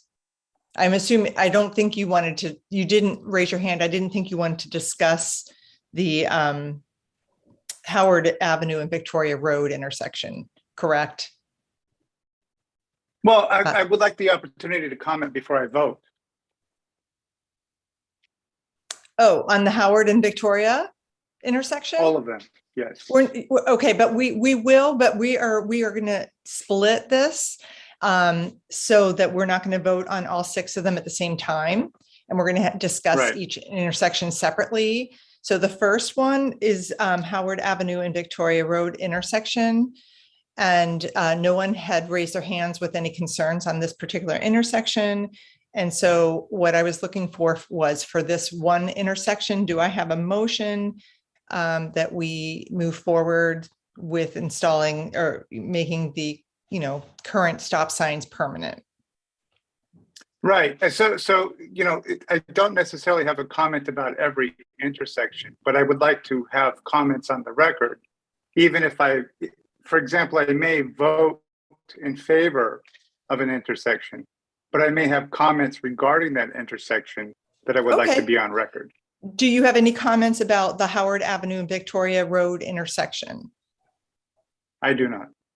Okay, well, that's the one that we were just going to vote on now, and then we'll go to the other intersections where we will definitely take comments from all the commissioners who wish to. Does that make sense? Yeah, I just like, as I say, I don't know how the other the fellow commissioners feel, but I think that there's a motion to vote, but I want to make sure that everyone has the opportunity to comment. Oh, sorry. Yes, the motion to vote is only on this one intersection, not the others. Yeah. Okay. All right. So, Commissioner Lee, did you have your hand up? Do you have a question or a motion? I'd like to make a motion, please. I move we approve the stop sign at Victoria Avenue and Howard Road. Okay, thank you. Do we have a second? Second. Thank you. Okay. Let's move forward on a vote then. If you would like to, I guess we're going to be doing this through the roll call method. And Commissioner Martos will be recused from the vote. Stephanie, would you take us through that? Yes. So Commissioner Ng. Aye. Commissioner Rebelos. Aye.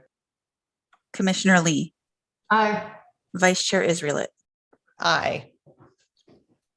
Okay, so that motion then passes to approve the stop sign being made permanent at Howard Avenue and Victoria Road with 4 aye votes and abstaining vote from Chair Martos. And now I'm going to turn it back over to Chair Martos to proceed through the other remaining intersections. All right, very good. Okay, so the other one, there were 2 more that there was no opposition to. Sanchez and Paloma, that was a 4-way stop, and we heard lots of public in favor of that one. Is there anyone that wants to comment on that before I accept the motion and we vote on that one? Okay, seeing none, can I have a motion to approve? Commissioner Lee. Thank you. I move we approve the stop sign, make it permanent at Sanchez Avenue and Paloma Avenue.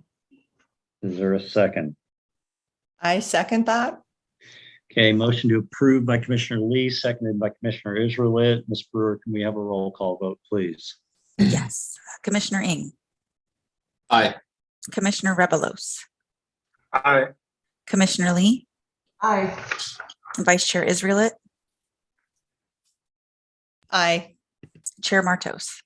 Aye. Motion carries 5-0. The stop signs are approved.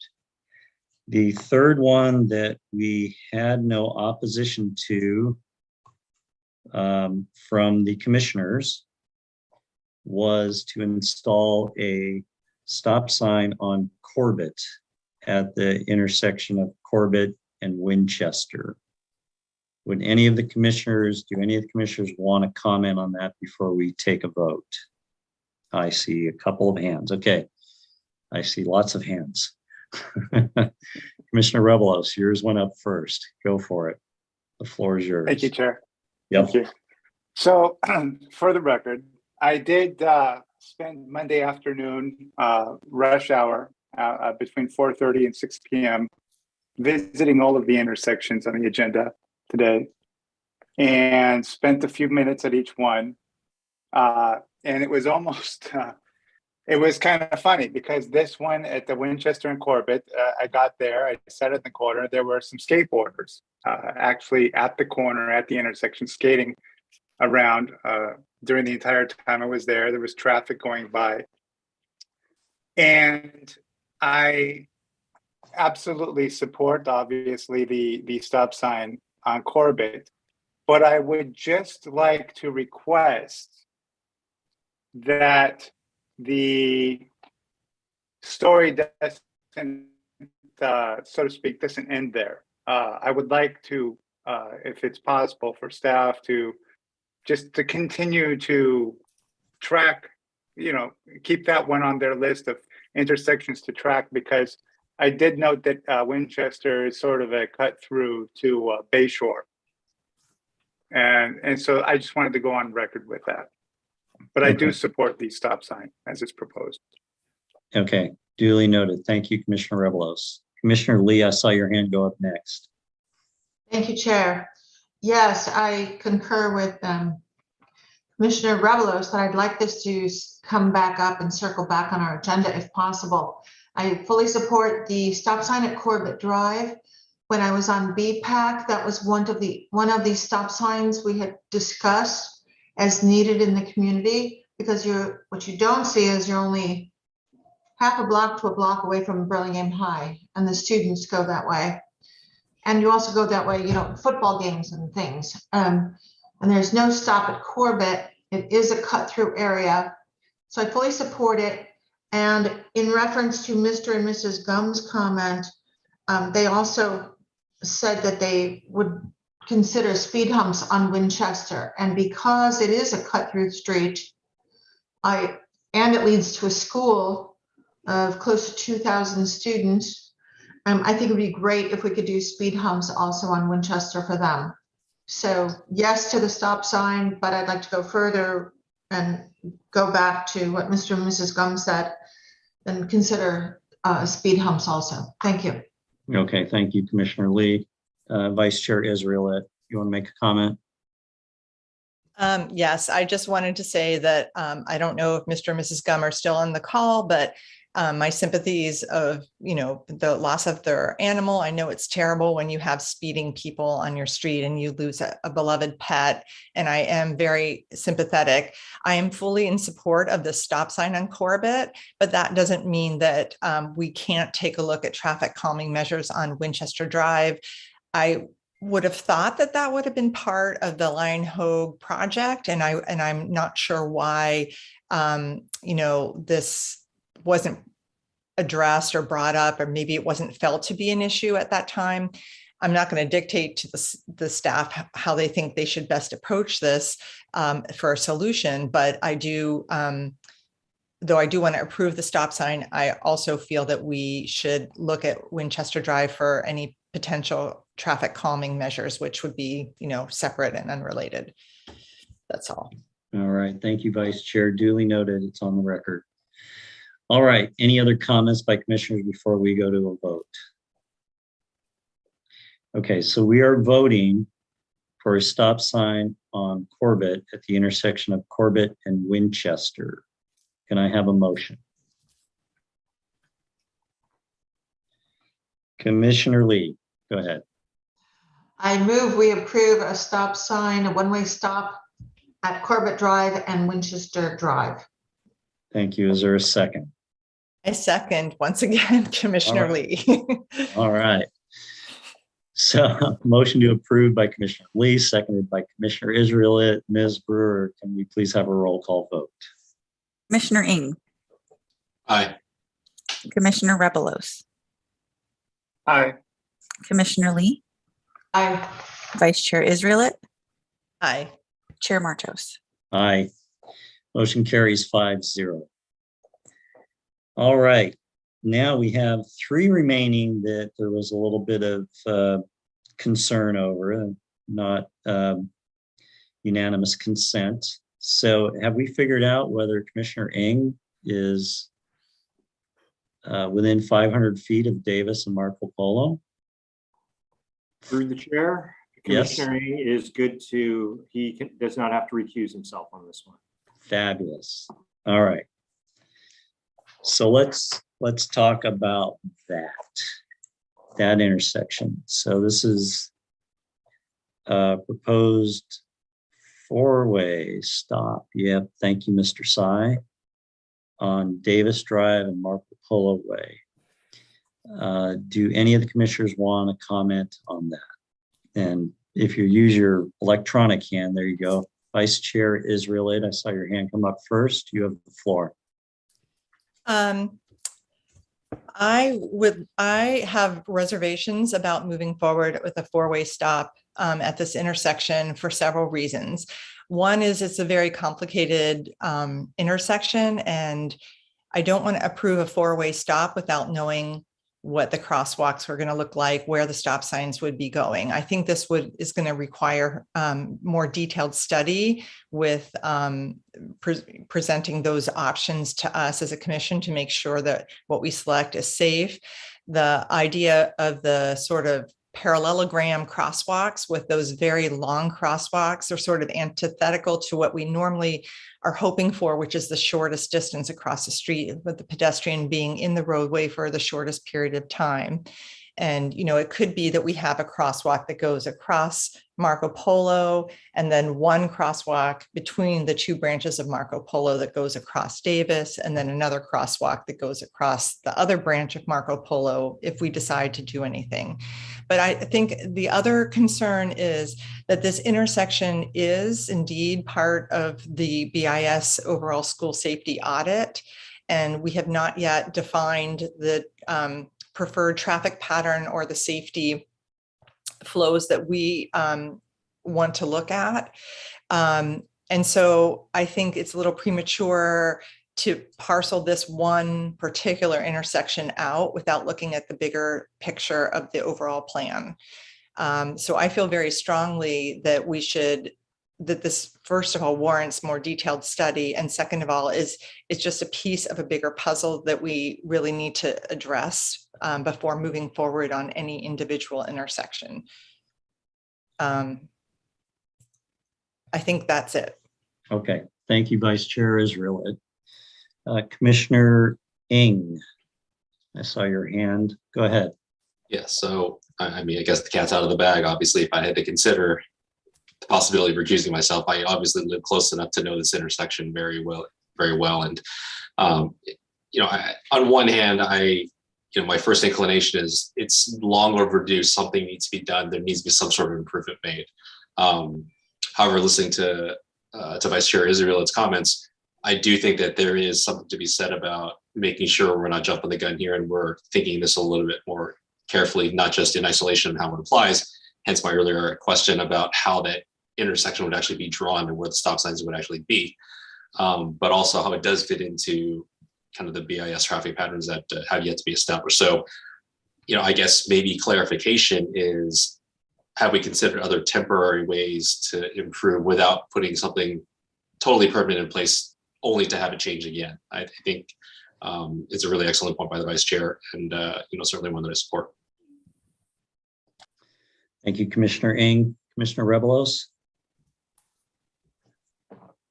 So I'm definitely in favor of the four-way stop. I would suggest that we would approve the four-way stop, but request that staff come back to us before they actually build it and just let us review and provide some feedback on their plan. But one of the reasons I think it's important to move forward on this one is Marco Polo is a cut through from Ray Drive to Truesdale. There are major construction projects down the pike. There's a large apartment complex proposed for El Camino Real and Truesdale.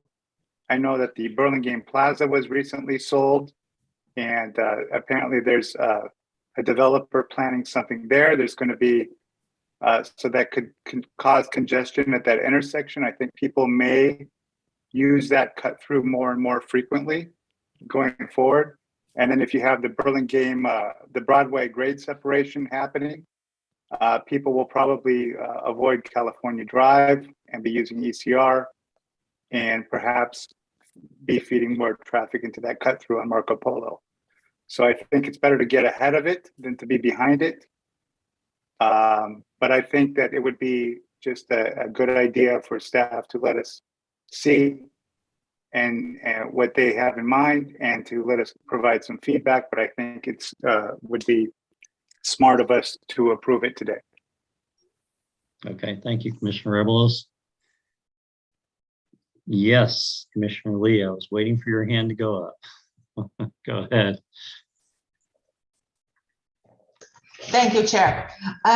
So yes, I think it would be great if we could approve the four-way stop sign with the condition that staff comes back to us with the way that they have designed or give us options on the design. Because I heard, Catherine Smith spoke, she's counted cars, Mr. Ju spoke, I wrote down a few names. They're very concerned about the design for their driveway egress, to be sure that that's included. And like Commissioner Israelite, I don't want these long diagonal crosswalks. We need to have the distance that children cross, the shortest distance. We don't want another pedestrian hit there that occurred in 2021. So I'd like to remind everyone that there are 1,088 students that go to BIS every school day, and I do believe we need to prioritize them. So I'd like to approve the stop sign so staff would have the wherewithal to go forward with the project, but to bring us a well thought out plan that respects the design for the driveways, for the shortest crossing distances, but so we could approve what it's going to look like before it's installed. Thank you. Okay, thank you, Commissioner Lee. And then I'll add my comments. I was out there today at 3 o'clock when students were leaving school. And what I observed was 85, 90% of the cars came west on Davis and turned right on Marco Polo.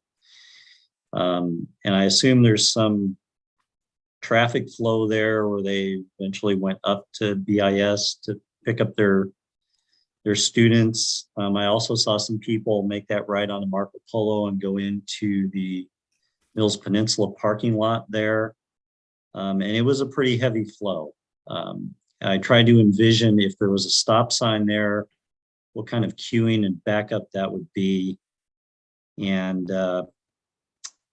what kind of traffic jams that would create. I also observed where the students were walking. I saw students come down Marco Polo headed south. There were cars waiting for them. The students got in the cars and left. I saw a number of students come down both sides of Davis going east. I did not observe one student cross Davis to get to one side or the other. The students that crossed streets were crossing Marco Polo. So I didn't see as much traffic at 3 o'clock when students were being let out going up Davis at all. Most of it was going down Marco Polo and they were all turning right. I am in favor of studying this further. I'm not in favor of putting a four-way stop this time with the diagonal crosswalks. So I think we need to study this a little further and look at the traffic flow situation up at BIS. We had a committee that was studying that. So I'd like to see this become part of that before we make a decision on whether to put a four-way stop there. So those are my thoughts. Let's see.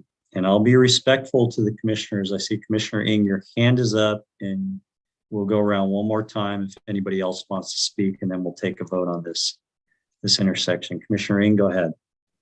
Yeah, sure. I'll make it brief, but my daughter goes to BIS, and so I'm well aware of the patterns there, and certainly can appreciate Commissioner Lee's comments about keeping that in mind. And so that's certainly what I'm thinking about as I'm thinking about the changes here. So, what I would say is also, Chair, some of the traffic flows that you do see going through Marco Polo is because of the traffic situation, closer to BIS, and basically all the cars are trying to avoid going down that street as much as possible.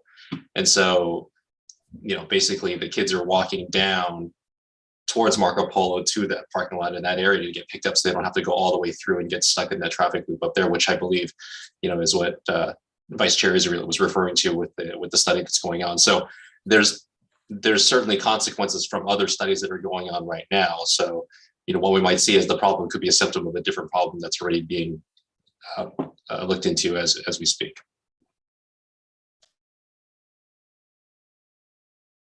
Oh, you're on mute. Thank you. Yes. Thank you, Commissioner Ian. All right. Any other comments from our colleagues here before we put it to a vote? All right. So the floor is open to a motion. Commissioner Lee, your hand went up first. Go ahead. Thank you. So I move that we approve a 4-way stop sign at Davis Drive and Marco Polo Way, and that we request staff to bring us plans on how they would put it in and give us design options for it. Okay. Is there a second? I would like to second that. All right. Motion to add 4-way stop at the intersection with detailed plans to be provided later, made by Commissioner Lee, seconded by Commissioner Rebellos. Ms. Brewer, can we have a roll call vote on this motion, please? Commissioner Ing, Nay. Commissioner Rebelos, Aye. Commissioner Lee, Aye. Vice Chair Israelit, Nay. Chair Martos. Nay. All right, the motion fails. So I think that's it. I think because it failed, this commission believes that there should not be a 4-way stop at that intersection at this time. Okay. So then we'll move on to Hunt. Wait, where are we? That was Davis Marco Polo. Oak Grove and Ansel. All right, so the recommendation is to put stop signs on Oak Grove. There's already a stop sign on Ansel, making a multi-way stop. And Vice Chair Israelit, I see your hand up, so I'll let you speak first. So I was, I think, the only one that had concerns about this intersection, and it was more a pause. I want to be sure that if we have to do traffic calming on Oak Grove, that putting a stop sign at this intersection is the best and safest way to protect pedestrians walking to schools on Oak Grove. So I like the knee-jerk reaction is, oh yeah, sure, put a stop sign in, that will work. But what if there's a better location, or what if there's a better solution? I'm just not convinced, fully convinced that is the best solution for what our goal is. And I'd be happy to hear any other commissioners if you can shed some light or disagree. I'm happy to hear the conversation. Okay, thank you, Vice Chair. Are there any other comments on this intersection? Commissioner Lee, go ahead. Thank you. I do know, in sitting in with BPAC, that this intersection was one that BPAC was very interested in to put into the master plan. So anything we can help the students to cross the street would be great. So I like that. What was it? I think that was all. Okay. Residents said, one of the residents commented with the school down the block with McKinley there, they liked it. So I go with that. Thank you. Okay, thank you. Commissioner Rebelos, your hand is up. Go ahead. Thank you. This is actually, again, I did visit every one of these intersections Monday between 4:30 and 6. This is actually an intersection I know very well because one, there's an apartment building there that I was very interested in once upon a time. And two, this is one of my most frequent walks through this intersection into downtown Burlingame. So I see that stop sign has always made sense to me. I was glad to see it on the list to be approved. And I mean, Oak Grove is definitely a cut through between El Camino and California Drive and then beyond, of course. I have no reason to have any objection to this stop sign at all. I fully support it. Okay. All right. Thank you, Commissioner Rebelos. I spoke with a resident who lives on Oak Grove and got some insight. A lot of traffic going through there at a high rate of speed. We don't say that stop signs are speed controls. There's other mechanisms for speed control, but he did make the good point that people do cross Oak Grove to get to the schools, whether they're headed to BHS or over to McKinley. And so with the high rates of speeds and people crossing Oak Grove, he thought it was a great suggestion to put a multi-way stop there. So that was the feedback that I got from one of the residents that I spoke with over there. So Commissioner Israel, go ahead. I'll give you a second opportunity. Super quick.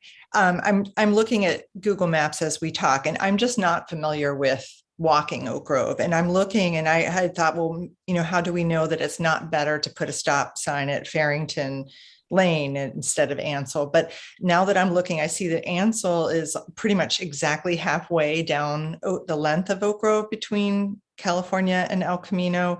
And Farrington is at a funny angle. So I'm assuming it looks like the visual, what am I trying to say? It would be easier to see if the crosswalk is at this intersection. So that was the only reason that I brought this up, is that, I wanted to be sure that this is the best place. So thank you for those of you who are more familiar with the street and the history of why BPAC was interested in this particular intersection. I now feel very comfortable supporting it. All right. Thank you, Vice Chair Israel.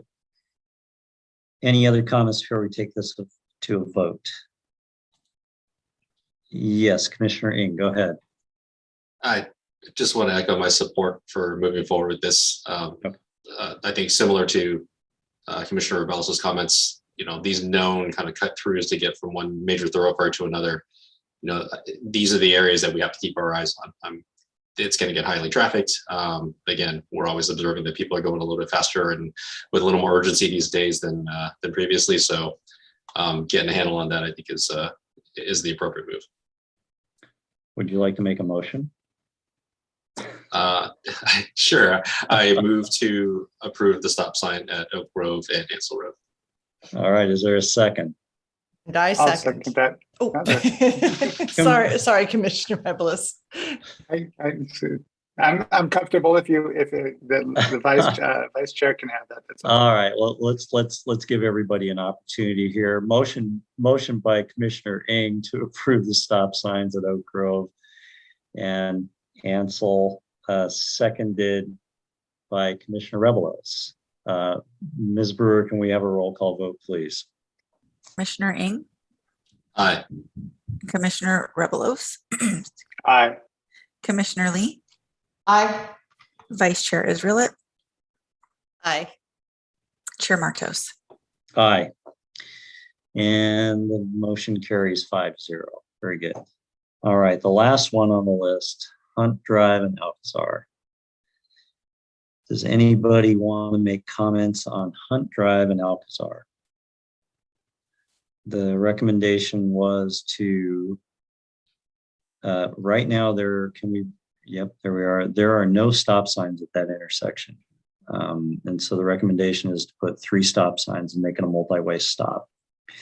All right, Commissioner Ing, I saw your hand go up. Go ahead. This one is near and dear to me. It's many AYSO practice at Cuernavaca Field, so I know that turnoff from going up Truesdale onto Hunt and looking around, and that vertical slope really does do a doozy on you. So I think this is a very smart move, long overdue, something I support. Particularly, they redid the playground. There's more kids, playing at that area as well. People bring their dogs there because it's a caged area. It's an enclosed dog park at night too. So just the amount of traffic that you get, again, getting into the warmer months where people are going to be out there a little more often, I think it's a prudent thing to do. Okay, thank you, Commissioner Ing. Commissioner Rebelos. Thanks.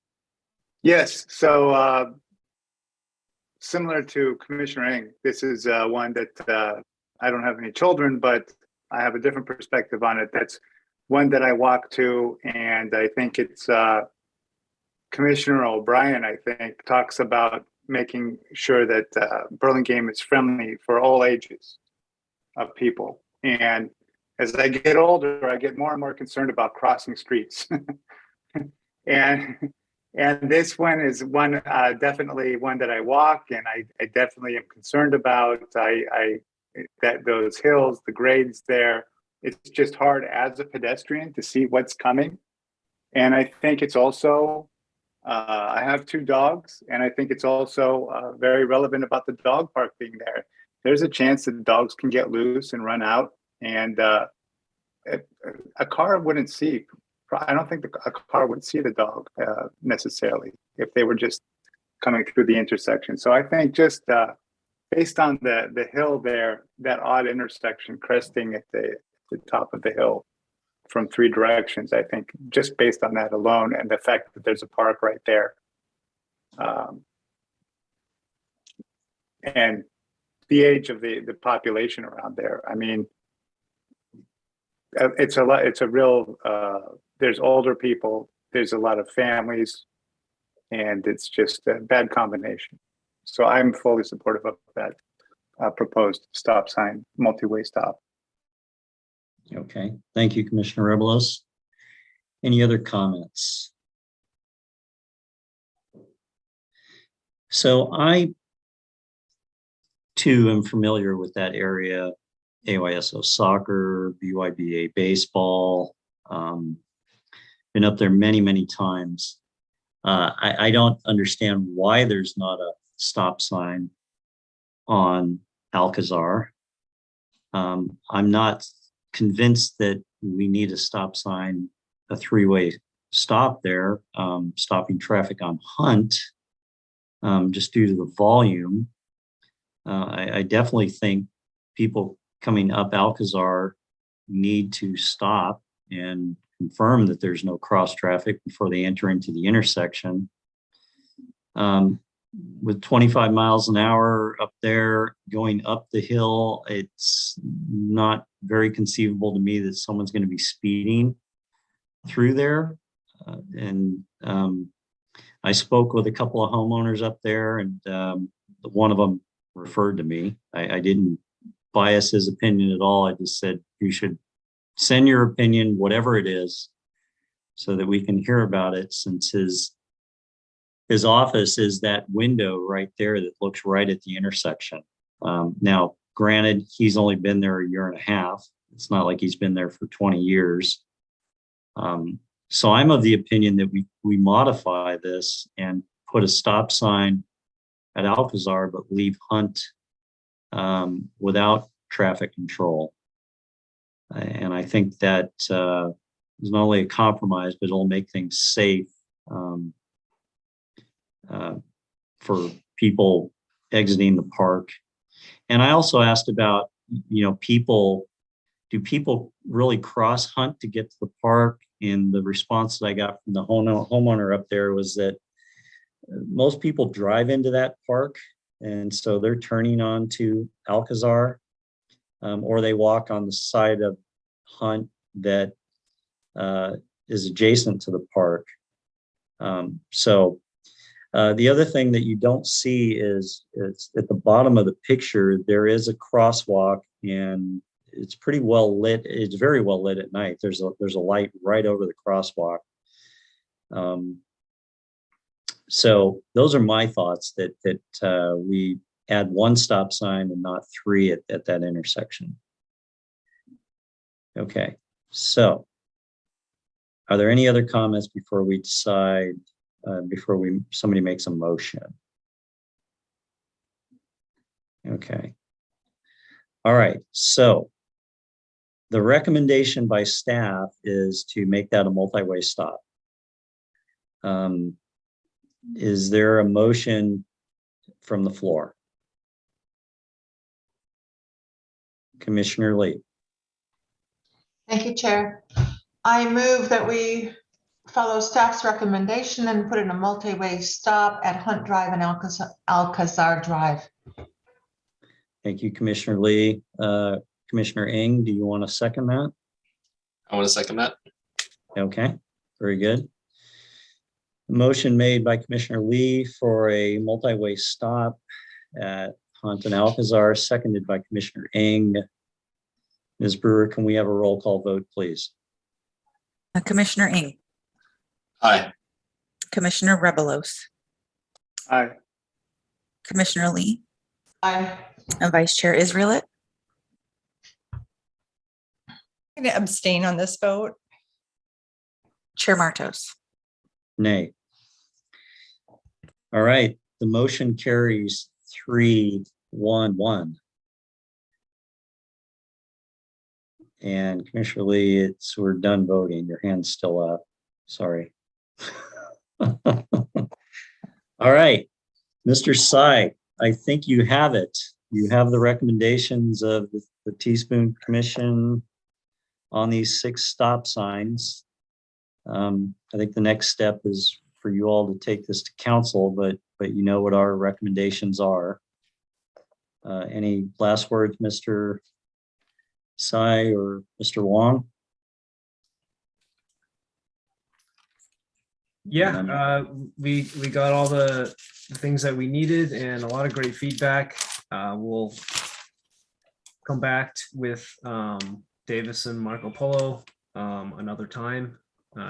We've had a chance to redesign it. Yeah, thank you.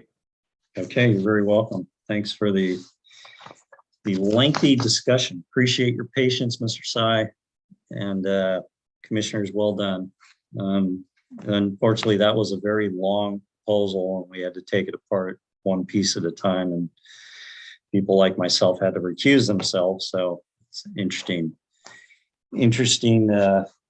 recommendation here. But okay, now we have some very patient consultants as we move on to what was item 6C is now item 6D on the quick build bike improvements in 4 areas. Mr. Wong, do you want to introduce our consultants? And gentlemen, thank you very much for being so patient. And we'll move on to your, and by the way, how are things in the Olympics? I'm assuming you're watching the Olympics. Good, I got a chuckle. You're not mad at us. All right, excellent. Mr. Wong, you want to introduce this project and the consultants? Thanks, Chair Martos. As you know, in 2020, we completed our bike ped master plan.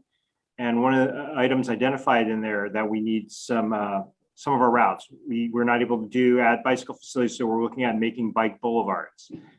So we have Kimley Horn, who helped us on a few of our projects, including the roundabout out here off California. So they are tasked with giving us some options to look at. And again, for the commission, you're not supporting alternatives. Tonight's goal is to have you folks take a look at it, because we know this is the first cut, ask questions about it. I will let you know that the BPAC, they do have, I believe, Chair Beatty and Nita Valesco had some comments that they've emailed that we'll go over with you. We can read to you, but also BPAC has seen this. This is your first time, and we will be taking this to council I think next month, to show them basically the same presentation, get feedback from them. But again, you're just asking questions tonight. You're not necessarily supporting anyone, just trying to give us any more feedback you have as residents. So with that, with Kimley Horn, I give you John Pulliam and Devin Schmidt, and Mr. Pulliam will probably lead it off for you. Hey, good evening. I'm going to stop my video and then share my screen and hopefully make this all work. I assume I can present. Let's see.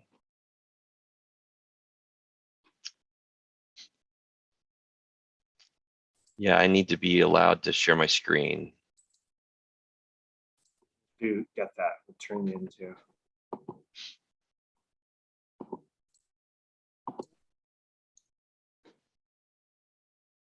I'll try one more time now.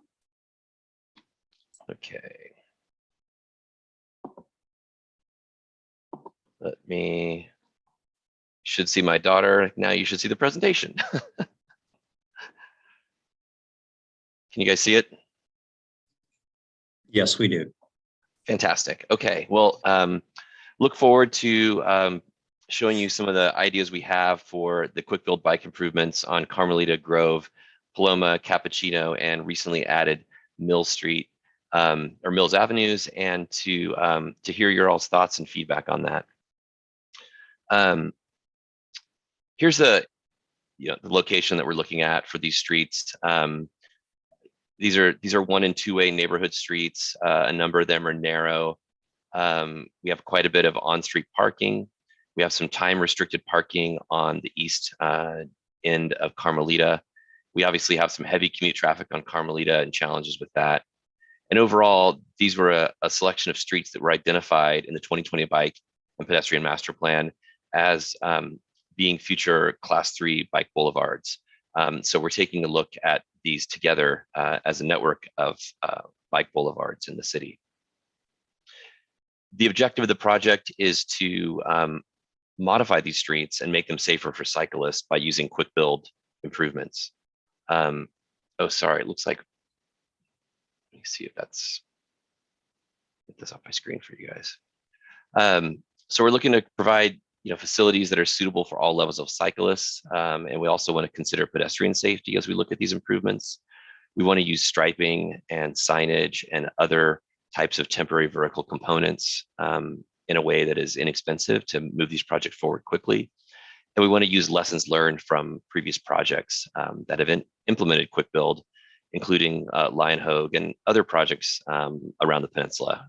We've done Kimley Horn, been doing some projects like this also in Redwood City. So we're trying to gather some lessons learned and incorporate those here. Like Andy mentioned, we did present to BPAC in September of last year. We highlighted some of the comments received here.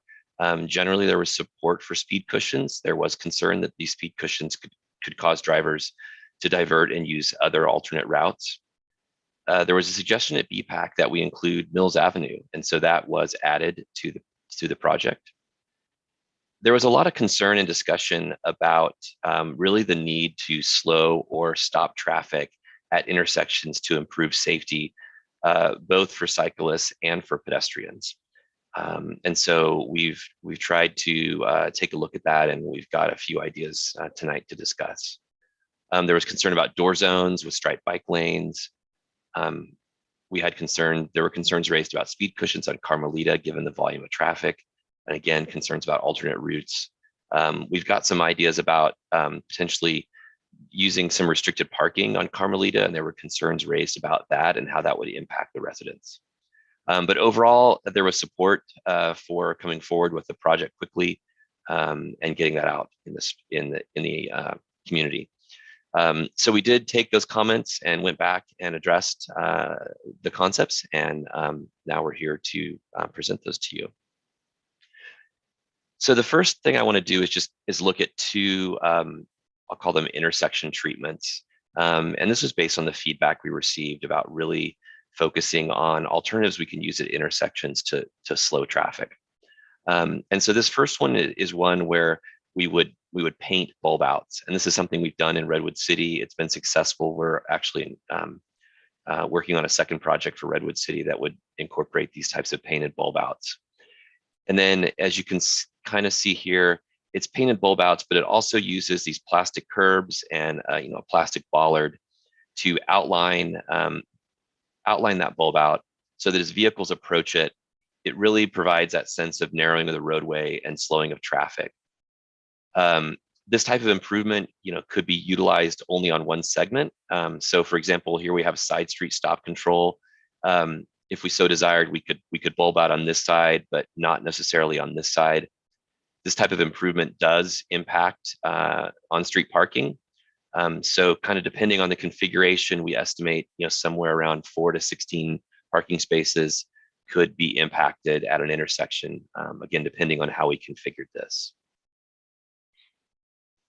The other intersection alternative is one that it's not going to be quite as relevant because we don't have too many locations like this, but where we are able to incorporate Class 2 bike lanes, we can incorporate this protected intersection concept where we use, again, a striped buffer and plastic delineators to really narrow this intersection at the corner and provide, for vehicles both turning in and as they approach this, it's a narrowing of the roadway and this attempt to calm vehicles by narrowing that field that they're safely able to drive through.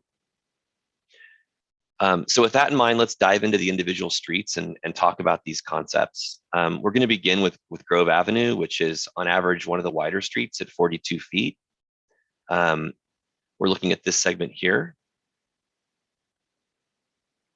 And we have 3 alternatives for you. And as we talk about these options, I'm going to discuss verbally kind of the pros and cons of each one. At the end of each street, we've got a summary table that is something you can refer back to later as you're perusing this. So the first of the 3 options on Grove is to incorporate Class 3 bike lanes with speed cushions. And on all these concepts, we're incorporating the 444 crosswalk, which is kind of the latest and greatest high visibility crosswalk that we've had real good experience with.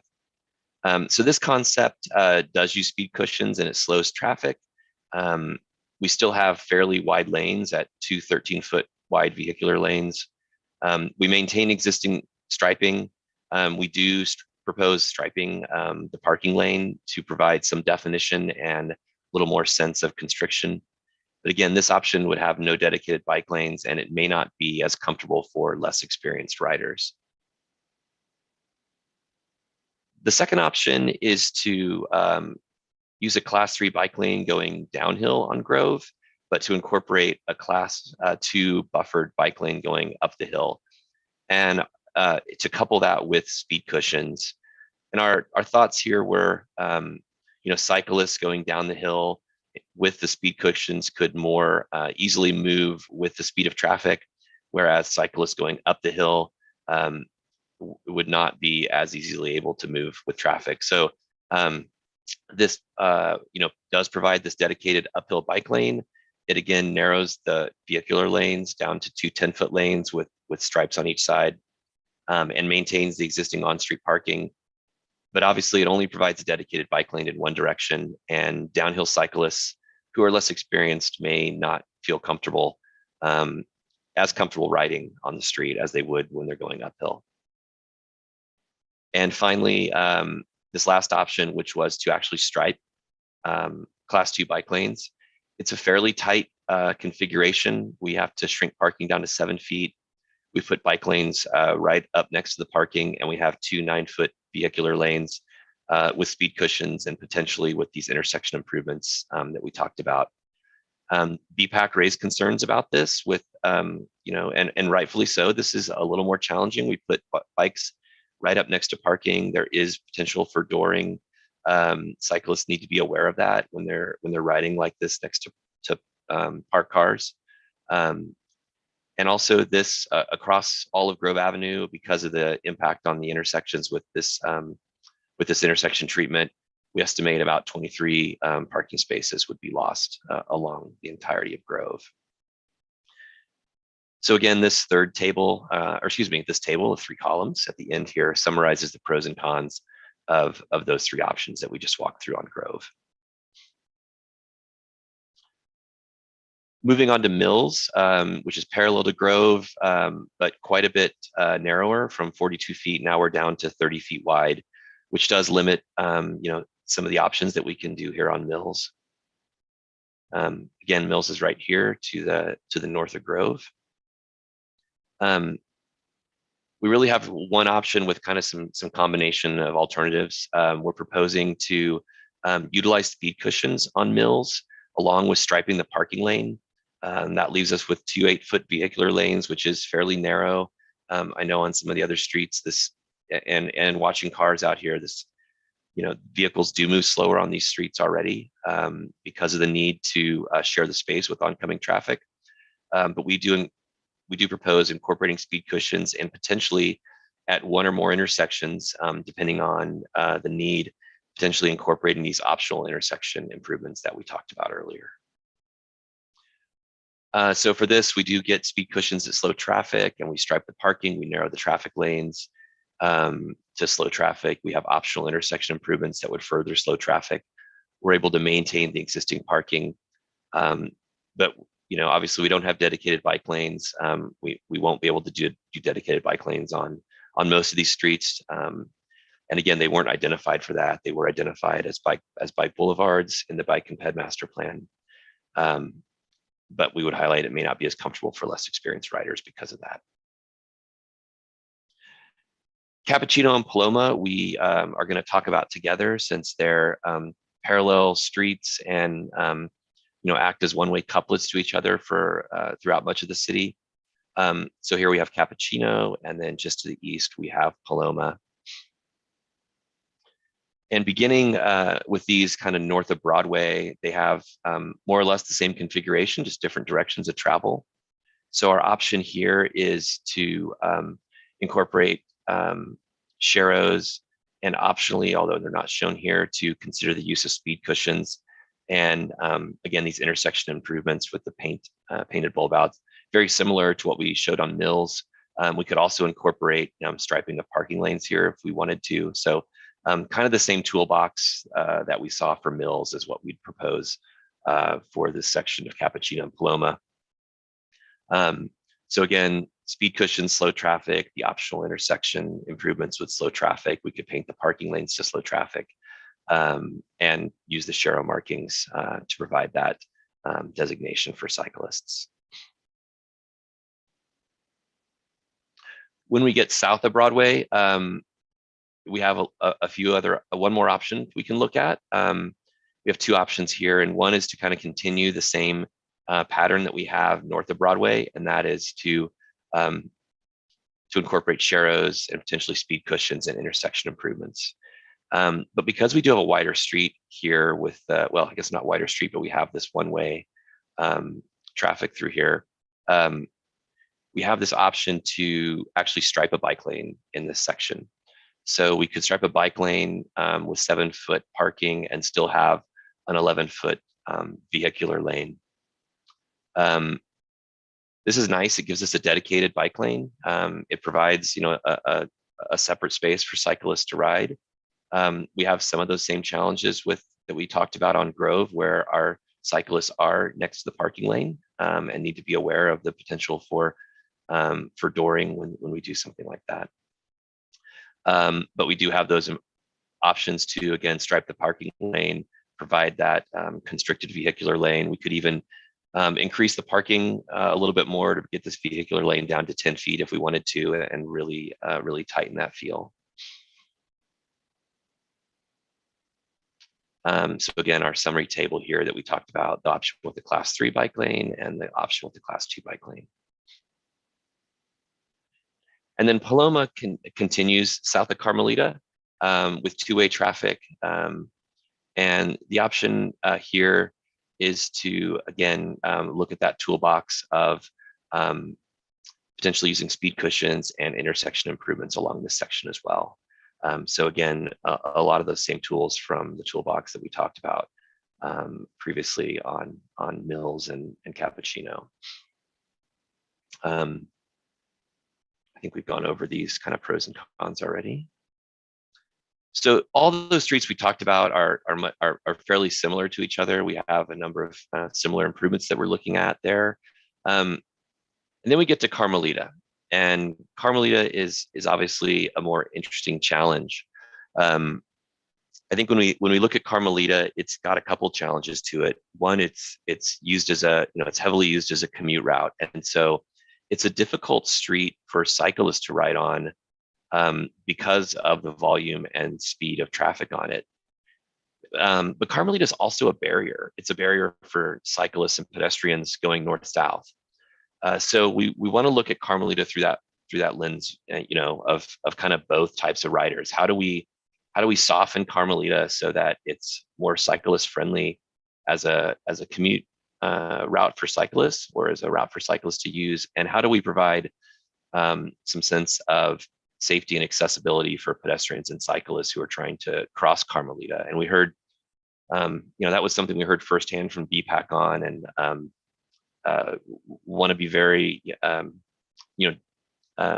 diligent on considering how we deal with, or how we accommodate or deal with that.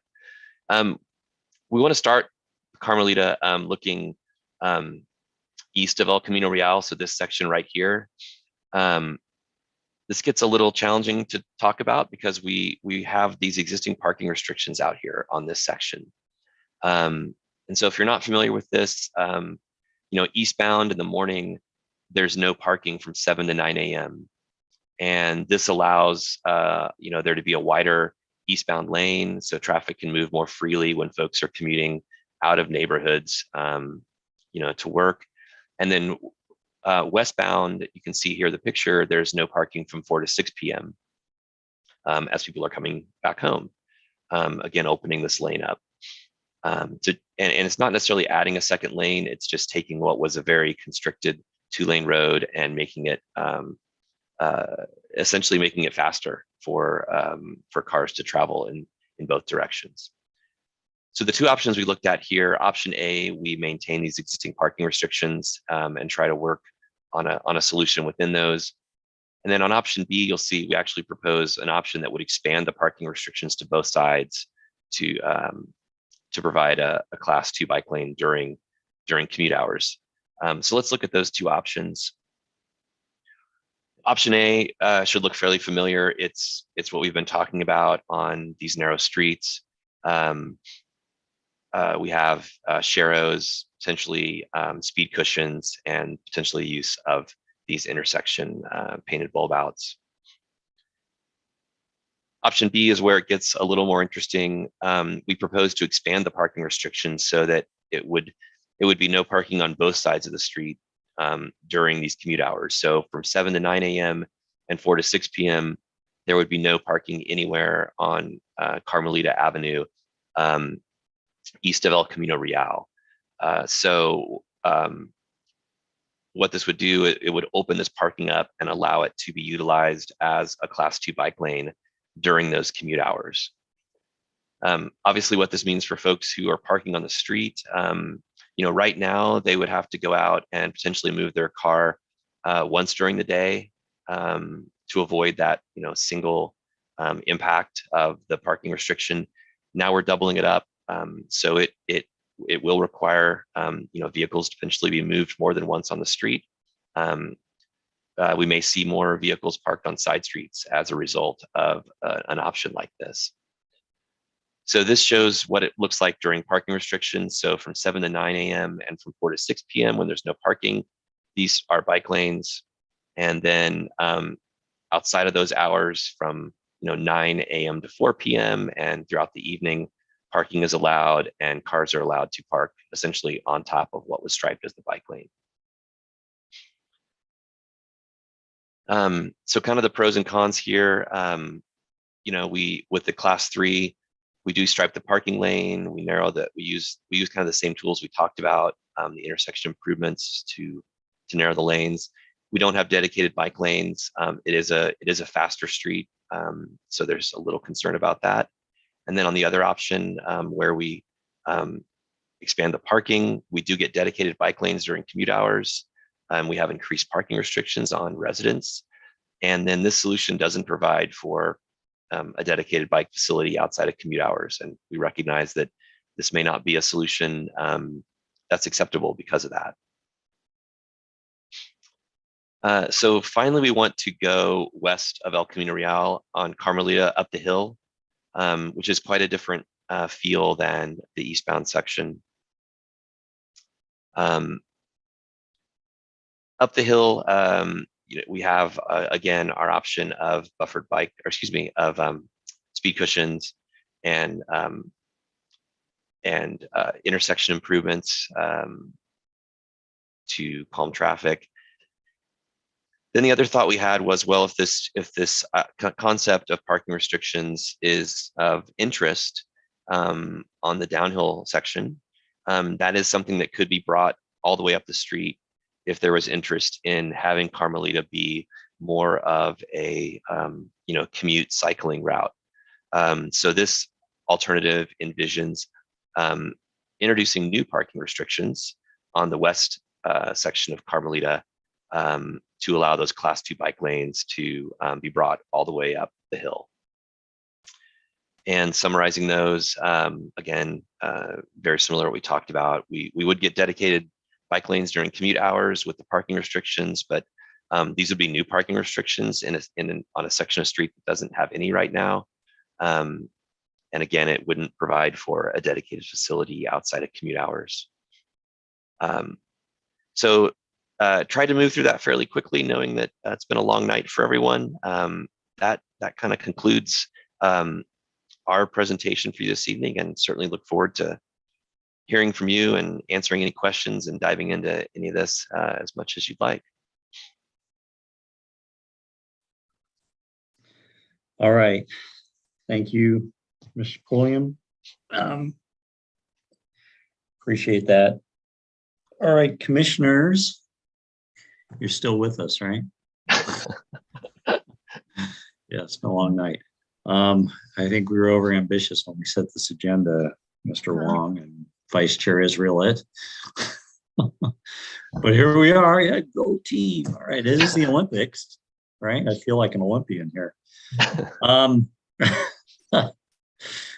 right, commissioners, any comments? Sure, Vice Chair Israelite, go ahead. First of all, I'd just like to remind you that I was the one who said that maybe we shouldn't also have the goodbye to Commissioner Bush. Just would have been an even longer night. And even though it is a long night, you guys did, thank you to our consultants. You guys did a great presentation that was super clear, super easy to understand, the options, the pros and cons. Really, thank you so much for making it so easy. I just had a couple of comments. First of all, I think, my kids went to Roosevelt, and I live by Carmelita, and I drive down it 3 or 4 times a week during rush hour school drop-off type times. I don't think those increased parking restrictions on Carmelita are going to be popular at all. I think that it really adds a hardship for the people who live on the part of Carmelita that is east of El Camino. There are a lot of young families, a lot of starter homes, some apartments, and they're trying to get their little kids ready for school and get them to school, and they have to move their car at 7. I just don't think that we can do that. I think we have to consider all stakeholders. I know we want a safe bike boulevard, but I just think there will be an outcry. And certainly for the part of Carmelita, which is a relatively quiet street, west of El Camino, that is not going to fly. There will be, heads will roll. I know people who live on that street. My house might get egged.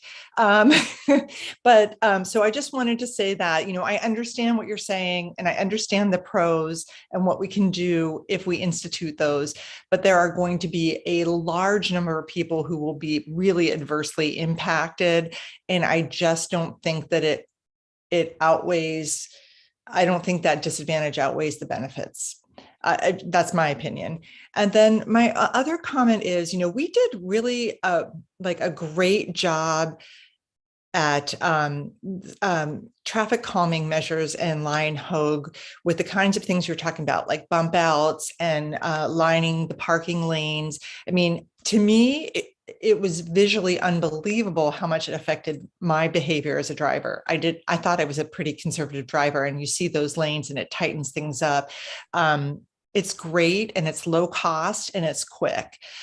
So I like those ideas. I would suggest, however, I really do not like the idea of speed cushions, and I may be in the minority here, but our streets are narrow suburban streets with 25-mile-an-hour speed limits, whether they're followed all the time or not. And I really think that speed cushions are a bit of overkill for our neighborhood and our town. They do have disadvantages. I see young families where the adult is riding with two other kids on a bike, and if one of them should have to negotiate going over speed cushions, I think that would make it difficult, assuming it's not a busy street with a lot of cars and they're allowed to spread out and not just be one-on-one. I just also don't think that they are necessary to slow the traffic when we're talking about those other really good, effective traffic calming measures that you pointed out, and the bump outs or bump ins even at the intersections. I really like all of that. So I just want to finish by saying that I strongly would advise that we don't increase any parking restrictions on the street of Carmelita for those neighbors, and also that I would like to really maybe not put in speed cushions right off the bat when we're already making so many other changes that are going to be really effective, I think. It's not the city, it's Burlingame. And so I'm not sure that speed cushions are needed. So thank you. Okay, thanks for your comments. Thank you, Vice Chair Israelit. Commissioner Rebelos, your hand was up next. Thanks. I just have a couple of questions.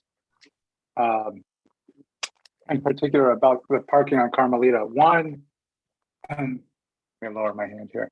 One of them is, has there been any reach out to the residents of Carmelita between El Camino and California Drive to get their feedback about the parking restrictions or the different potential parking scenarios? And the second one is also a question. I was trying to think of any other streets in Burlingame that have similar parking restrictions. I can't think of any. I'm just wondering if there are any others. Andy, do you want to take that question? Okay. Take the second one first through the chair. Carmelita is the only one, with exception of that little bit of space up on southbound California where there's an evening parking restriction. It's, I think, meant for clearing the space for bicycles. I mean, we have other time restrictions in the city, but that's just meant to for street sweeping, things like that. There was, I believed, I have to check back, but there was, I believe, a survey that was done for some of this, but it didn't specify parking. And again, we're just looking for options here to see what we would, again, for some of these improvements, we'd come back, target the community and bring them into this as well. But we wanted to see what the take was right now, just to kind of narrow down some options based on the cycling community, how you folks felt too.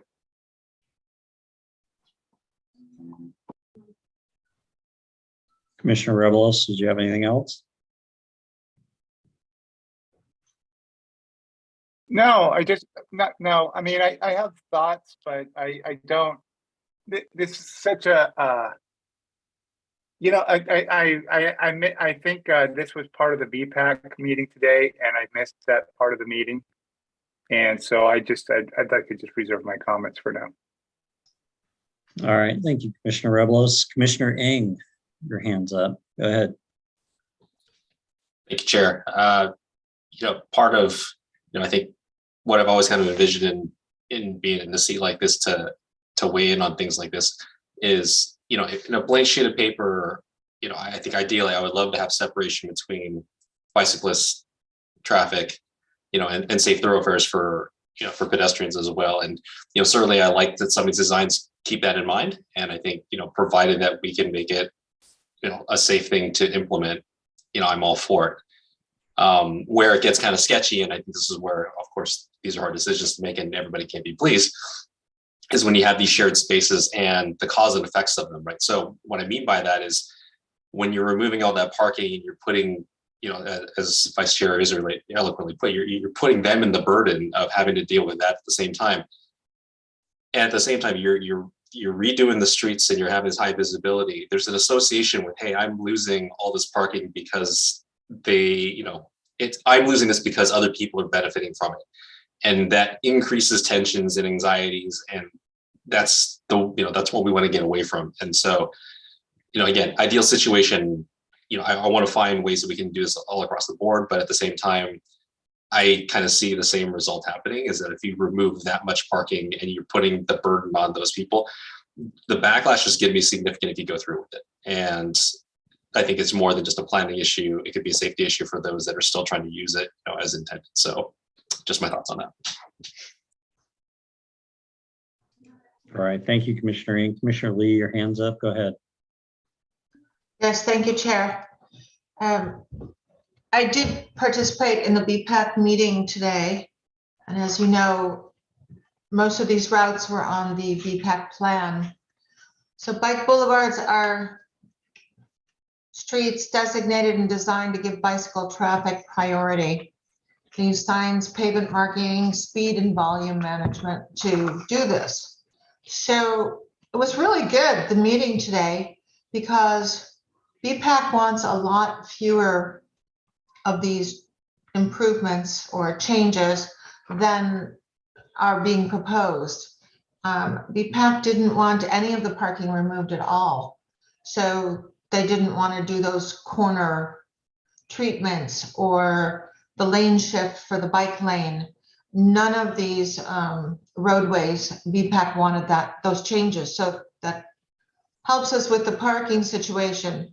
The other thing, going back to parking on the eastern portion of Carmelita, is that BPAC would rather have parking full time on both sides and just have the roadway narrowed by the natural way people park and have no time restrictions on it. And that gives that neighborhood even more parking, but it slows the traffic volume tremendously. People have to take their turns. Also on the lower section of Carmelita, Paloma and Carmelita need stop signs. That was brought up by BPAC, but it didn't happen to make it into this plan, but they would still like that. They would also like across Carmelitas, if some raised, their first choice would be raised crosswalks across all the streets crossing Carmelita instead of the speed cushions, which I assume is also a speed hump. Am I correct in that? Is a speed cushion a speed hump? Okay, so they would rather have speed elevated crosswalks on Carmelita. And as you know, as you mentioned earlier, the north-south becomes a barrier for pedestrians and bikes to be able to go north-south. And so slowing the traffic on Carmelita helps tremendously for people to be able to cross. But they do want a stop sign at Carmelita Paloma. On Paloma at Oak Grove, there's a school crossing there. They would like that to be labeled as a school crossing, which would include traffic calming. They also said at Broadway and Paloma, they would like to have a bicycle button. There's only a pedestrian button now to cross. Bikes have to go up on the sidewalk if they want to push the button to get the flashers to work. So they'd like a bicycle one. And then they felt to cross Broadway as a bicyclist, They need and obviously pedestrian. And they need stop signs at Chula Vista, Laguna, and Cappuccino also. But as far as the other streets, Mills, Grove, Upper Carmelita, what they would like is one of those speed cushions per block, like one per block, not just one at the end or one at the beginning, just one per block to slow everyone down. And the only place they want sharrows is on Mills, Paloma, and Cappuccino. Otherwise, no other marking. So it's way simpler, their design, than what was being proposed. And I like simple too. So lot less money too. So keep all the parking from BPAC and put in the parking on Carmelita. Thank you. Thank you, Commissioner Lee. And well, all the concerns I had seem to be addressed by BPAC. So thank you, Commissioner Lee. I agree with almost everything that was mentioned by BPAC, and I was very curious to hear what BPAC thought about the plan and their recommendations, since they studied it much more detail than I had in the last day or two that I've had this packet. Mr. Wong, your hand is up. Did you want to say something? We do have a couple emails to read from Davey as well as Mr. Valesco. So yeah, go ahead. I think I'll turn it over to Ms. Brewer, who has them. Hi there. So first email is from Leslie Beatty. She said, I'm sorry that I had to leave before this item was addressed. BPAC was very excited to see the first bike boulevard designs for Burlingame. We know what we will decide here. Will set the standard for all the bike boulevards are identified on the bike ped master plan.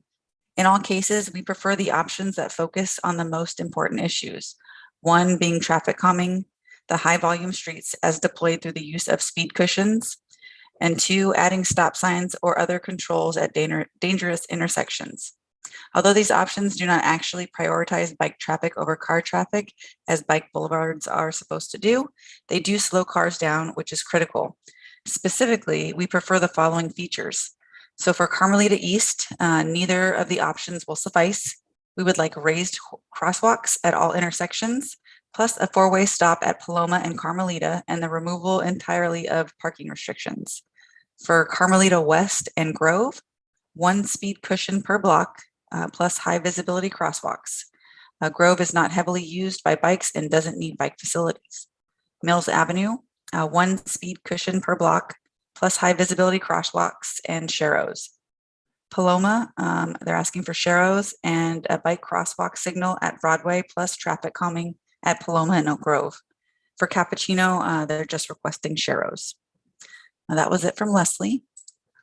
And Benito, he said, thank you for hearing this item, and thank you for the city and the city council for dedicating $70,000 from the city's general fund towards this consultant study.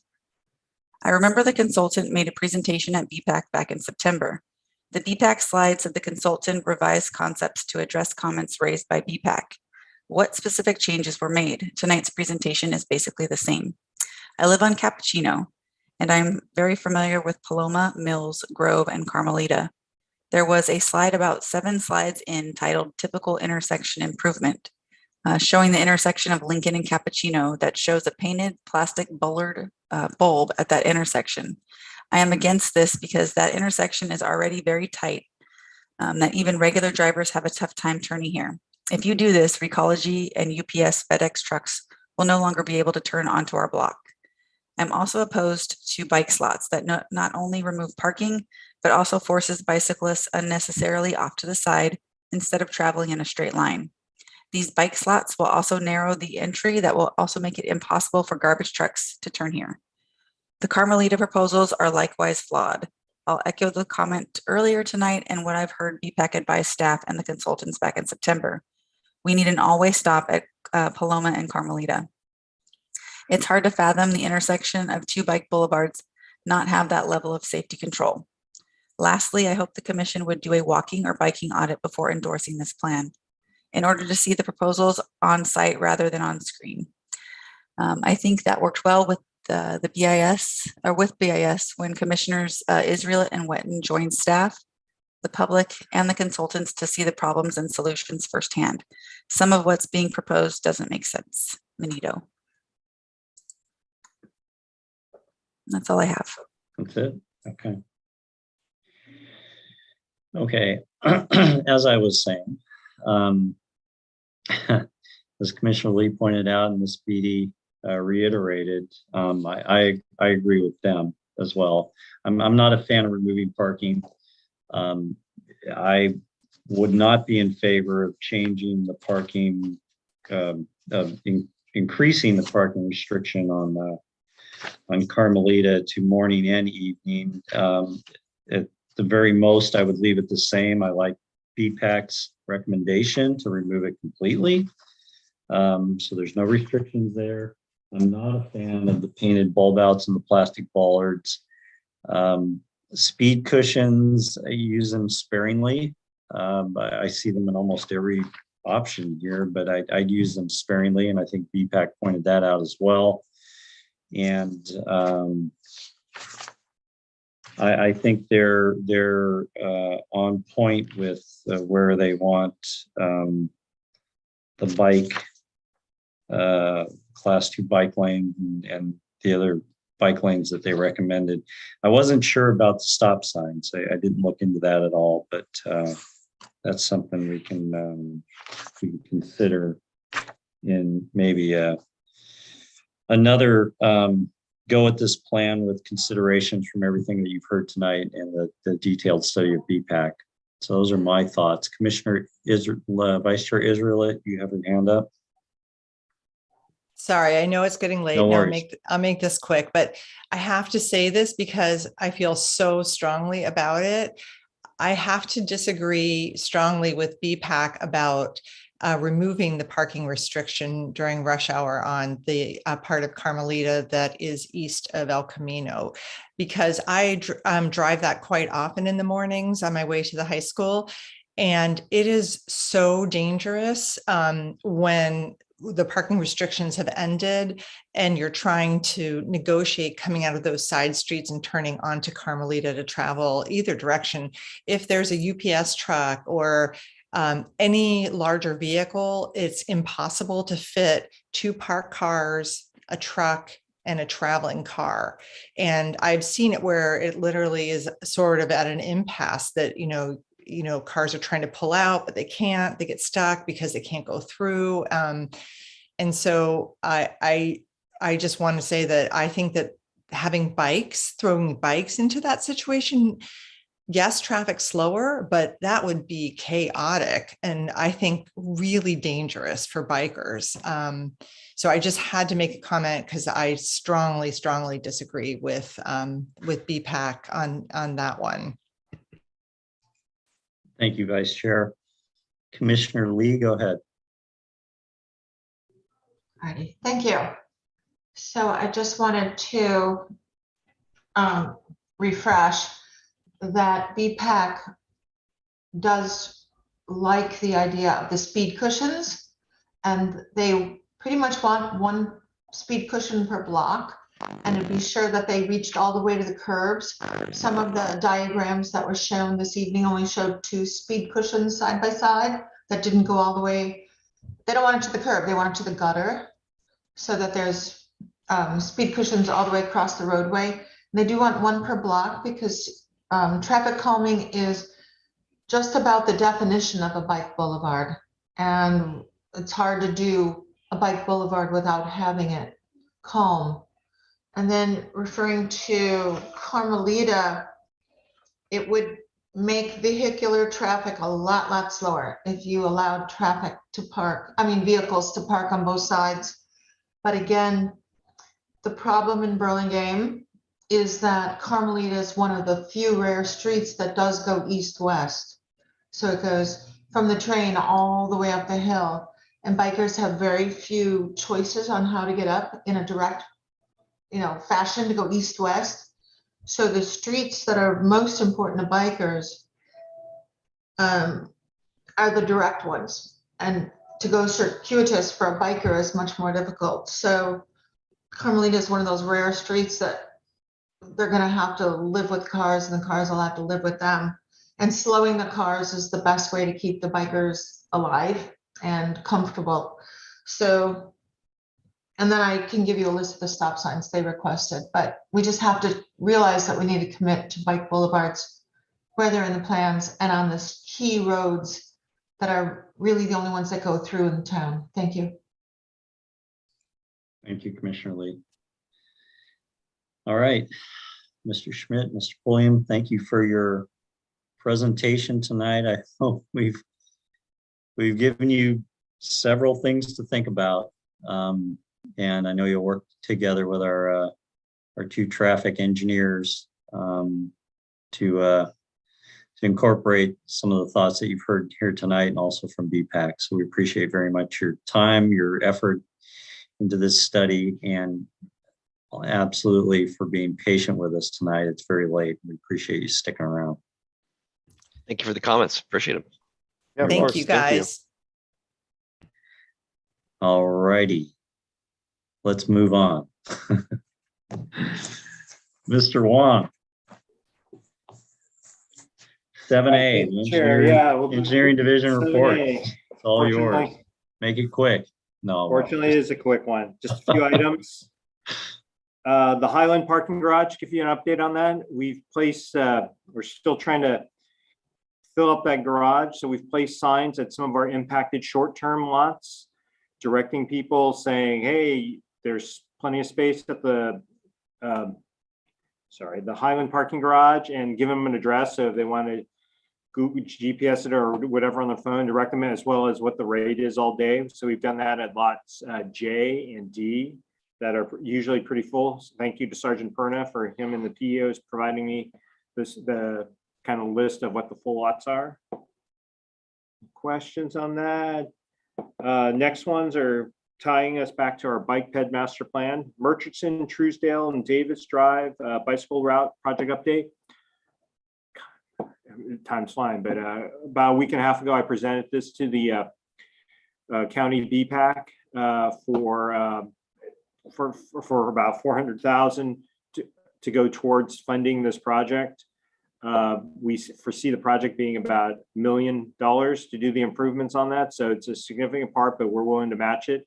Again, we're teaming with Millbrae, so that kind of strengthens our application, as well as, again, using that bike ped master plan, which identifies all these roadways. So we're hoping, I think we hear back from them next month, but yeah, everything's in their hands now. Questions on the last one for this, the Burlingame Pedestrian Safe Routes and Mobility Project. Again, this was a grant project where we got $200,000. It's a federally funded project. So right now we're working on the paperwork as well as not finalizing, but working on the designs. About 27 locations, and they're going to get, depending on the location, we're looking at high visibility crosswalks, enhancing those, bulb outs, as well as the beacons at some locations, the rapid flashing beacons for some crossing. What was I going to say? Oh, these are quick builds. So again, we're just talking signage, striping, and just some like delineators, quick things that are relatively off the shelf. There's no curb improvements, no ramps. That's not identified for this one. It's just trying to get it in there quick, hence the name. Any questions on that? All right, Commissioner Lee, I figured you might. Thank you. Yes, I'm just wondering on the last item, the Safe Routes and Mobility Improvement Project. Will BPAC and Teaspoon have the ability to review the conceptual plans and comment on them and make suggestions? Sure. What through the chair, what I propose to do is we'll come back to this commission, and I've already sent an email. The BPAC chairperson, Ms. Beatty, had inquired the same thing. I said, pick out. I mean, a lot of this is just enhancing the crosswalks that are out there, right? A bunch of these locations. So pick out a handful of ones that you are very interested in, and I know it's probably going to be Primrose, Burlingame Avenue, because that's something a little different, something like that. And when we do the presentation, we'll focus. The idea is not to go 27 intersections telling you what we're going to do, but just kind of give you the glimpse. And yeah, we'll generalize. Most of them have this, and then where those beacon locations are, because there's only a handful of those. But the idea is to bring it to this commission and share with both BPAC, no different than tonight. the bike boulevards, although the BPAC had seen that previously, but we also had more people to share that with them. So we'll do it here. All righty, thank you. And with that, back to you, Chair Martis. All right, thank you. Sergeant Perna, if you're still with us. Yes, you're up. There he is. Yeah. So the let's see here. I'm not able to share my screen. I'm not sure if you have the report in front of you or if someone wants to bring it up. There are only 10 documented collisions, which is January. I'm not sure what attributed to that. I mean, it seemed like it's been probably the lowest that we've had in a while, as far as not only documented collisions but also collisions involving pedestrians or bicyclists. There was one that I had here. That was the only one. There was no pedestrian accidents documented. There was one vehicle bicycle accident which occurred on Willow and New Hall. Solo bicycle accident. The bicyclist was proceeding here southbound on New Hall and made a left on the Willow, and I think was going a little too fast and struck a parked vehicle from the rear.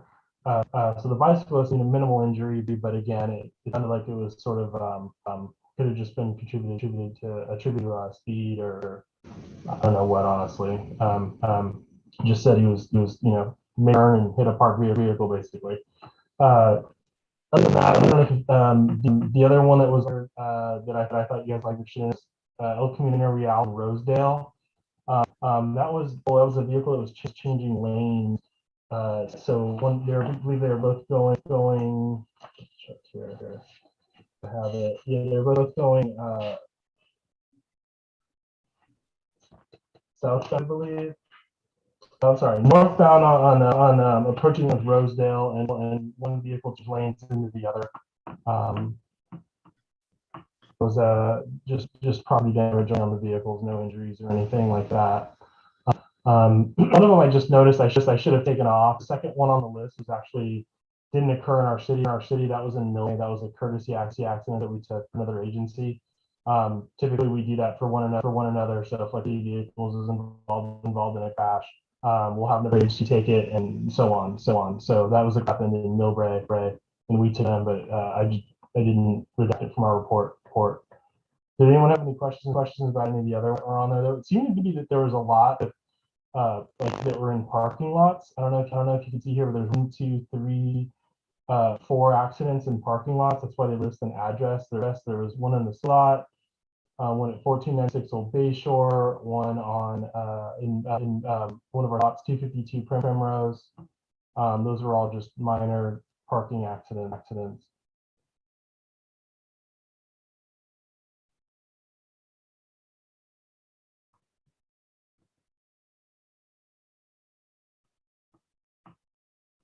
Do you have questions or anything about any of those? I know it's late. And again, it was kind of a busy accident month for us. Hopefully February is the same. Okay. I do have I don't know if I could, I probably can't bring it up. Oh, your screen is up now. So if you want, I could bring up the map if you want to look at that for any reason. Trying something a little new. I will bring that because I do want to show you. I still can't share it. But anyways, I'm trying something a little new on that where add the whatever the month, like the newest month. I'm just going to add that so that you could actually, if you wanted to see a change, you could do that. So basically, you could see the changes from the report to what the previous month's collisions look like. Like we could just say, select those if you'd like, but they'll be separated the same way. Vehicle accidents, accidents involving bicycles and accidents involving pedestrians. Okay, so we can maybe get a example of that next month. I have it now. I just can't share my screen. Right. Oh no, there it goes. So they just added me on there. So give me a second. Let's see here. Just real quick. Yeah, this is the one. Let's share. I want to do browser. Do I need to do that desktop? Try this one. Okay, so that's the collision report there. Yep. And then this should be the collisions. And then if I scroll down here, so now this collision report is basically January 1st, 2016 to January 1st, 2022. And as I scroll down here, the example would be these right here. So I mean, let me take the vehicles off. Okay, so now you're looking at bicycles, pedestrians, stuff like that. So if I add on the vehicle, okay, yeah. So wrong one here. If I add this, which is the newest crashes, shows where the latest crashes were just for the previous month. So it might help with hot spotting and stuff like that. I don't know if it does, but it's a little because the other way to do it would be to throw the data on, and then I just showed you sometimes I have to move them around to get them to the right spot.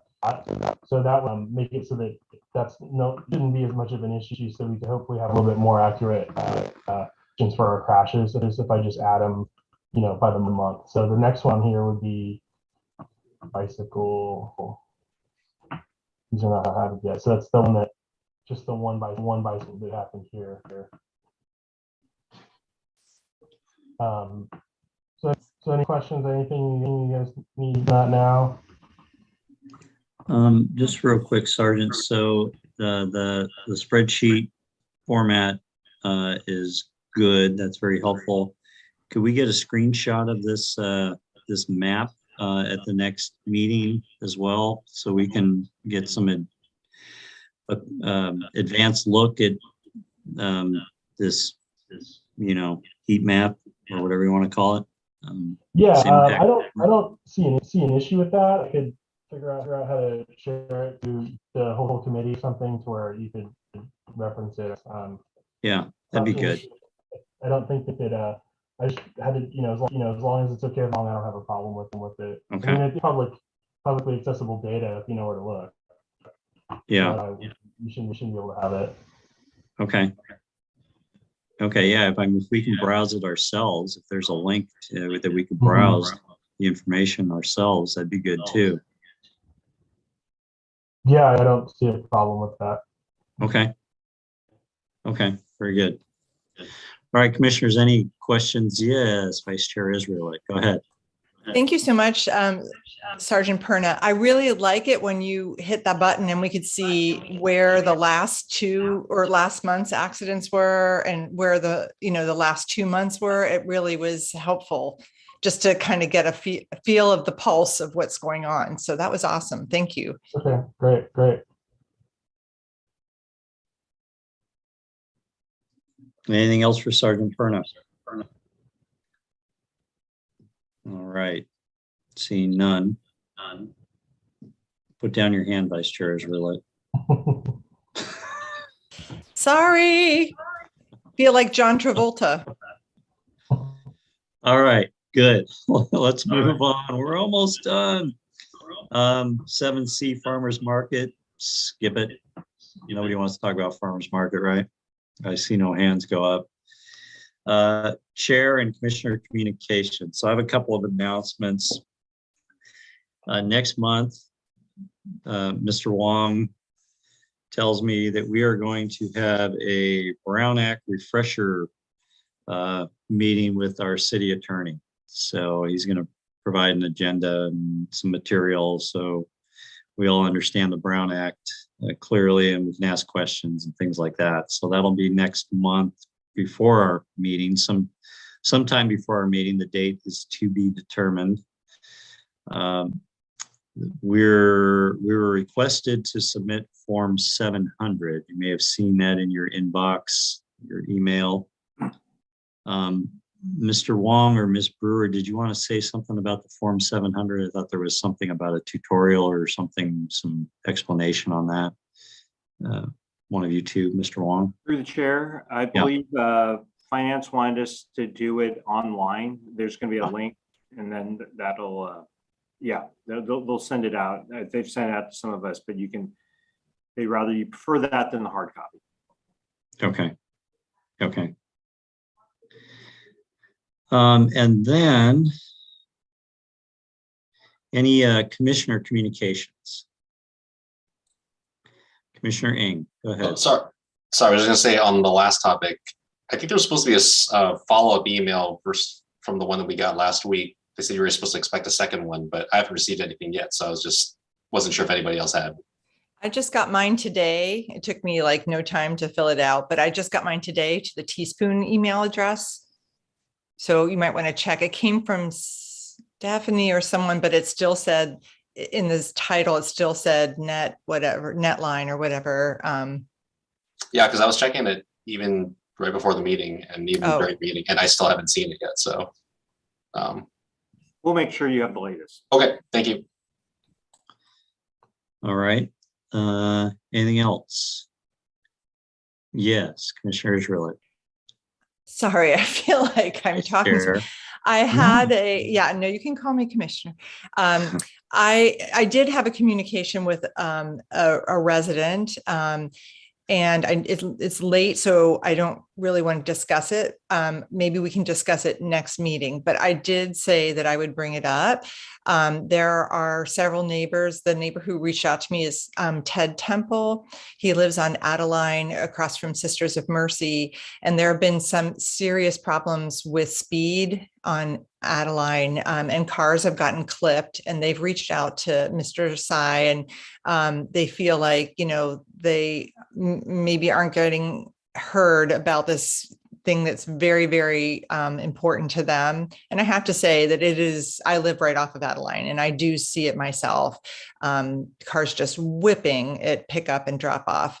So I wanted to mention that as a communication. There's several neighbors that are working together, and maybe we can address this another time.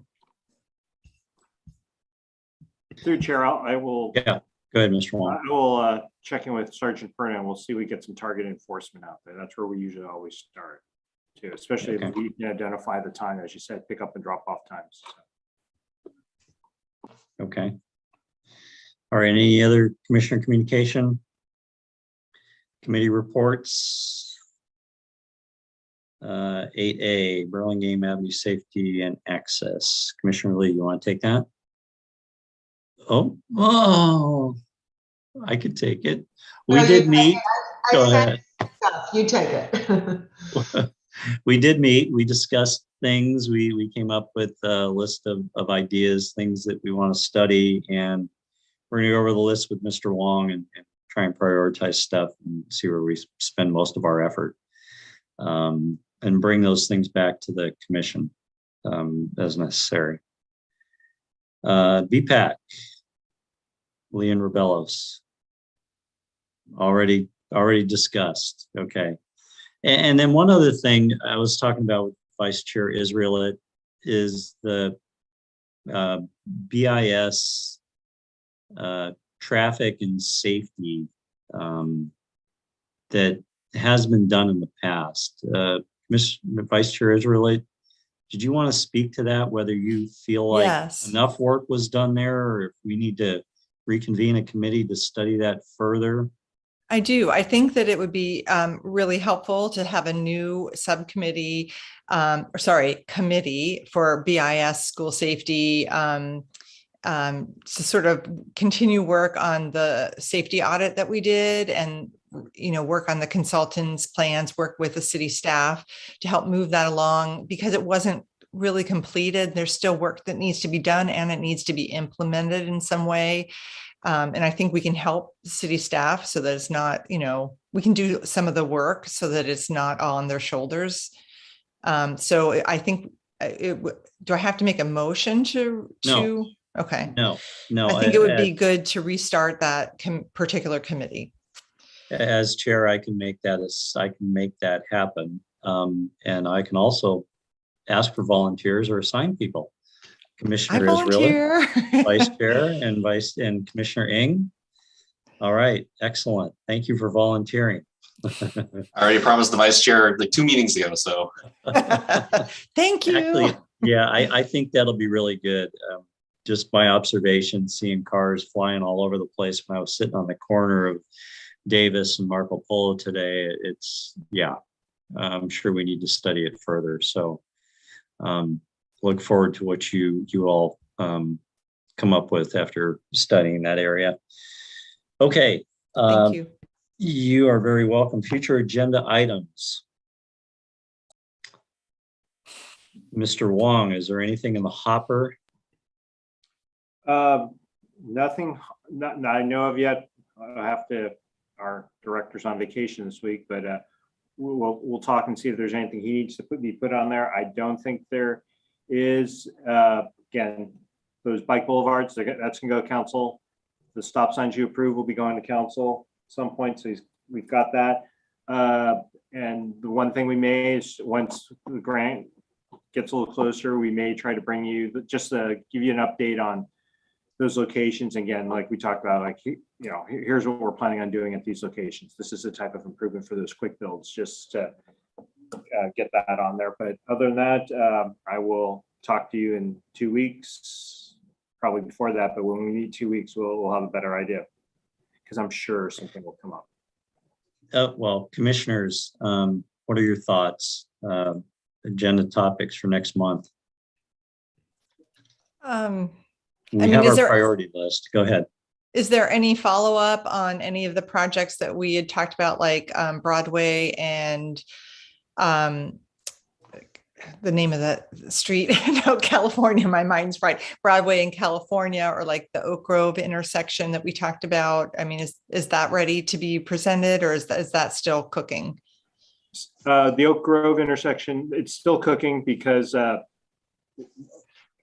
month when we did the California Drive bike facilities, we're tying that in. So whatever changes we slightly do at the intersection, we're gonna make sure it's in the plan. So California Drive's moving along, and we hope to make the connection, coordinate between our 2 consultants on that, just to make sure that's on there. And then I'll give you an update on that when that gets closer. And I'll have to check. I didn't have a chance to check to see where we are north of Broadway on California. Okay. That's the only thing I can think of.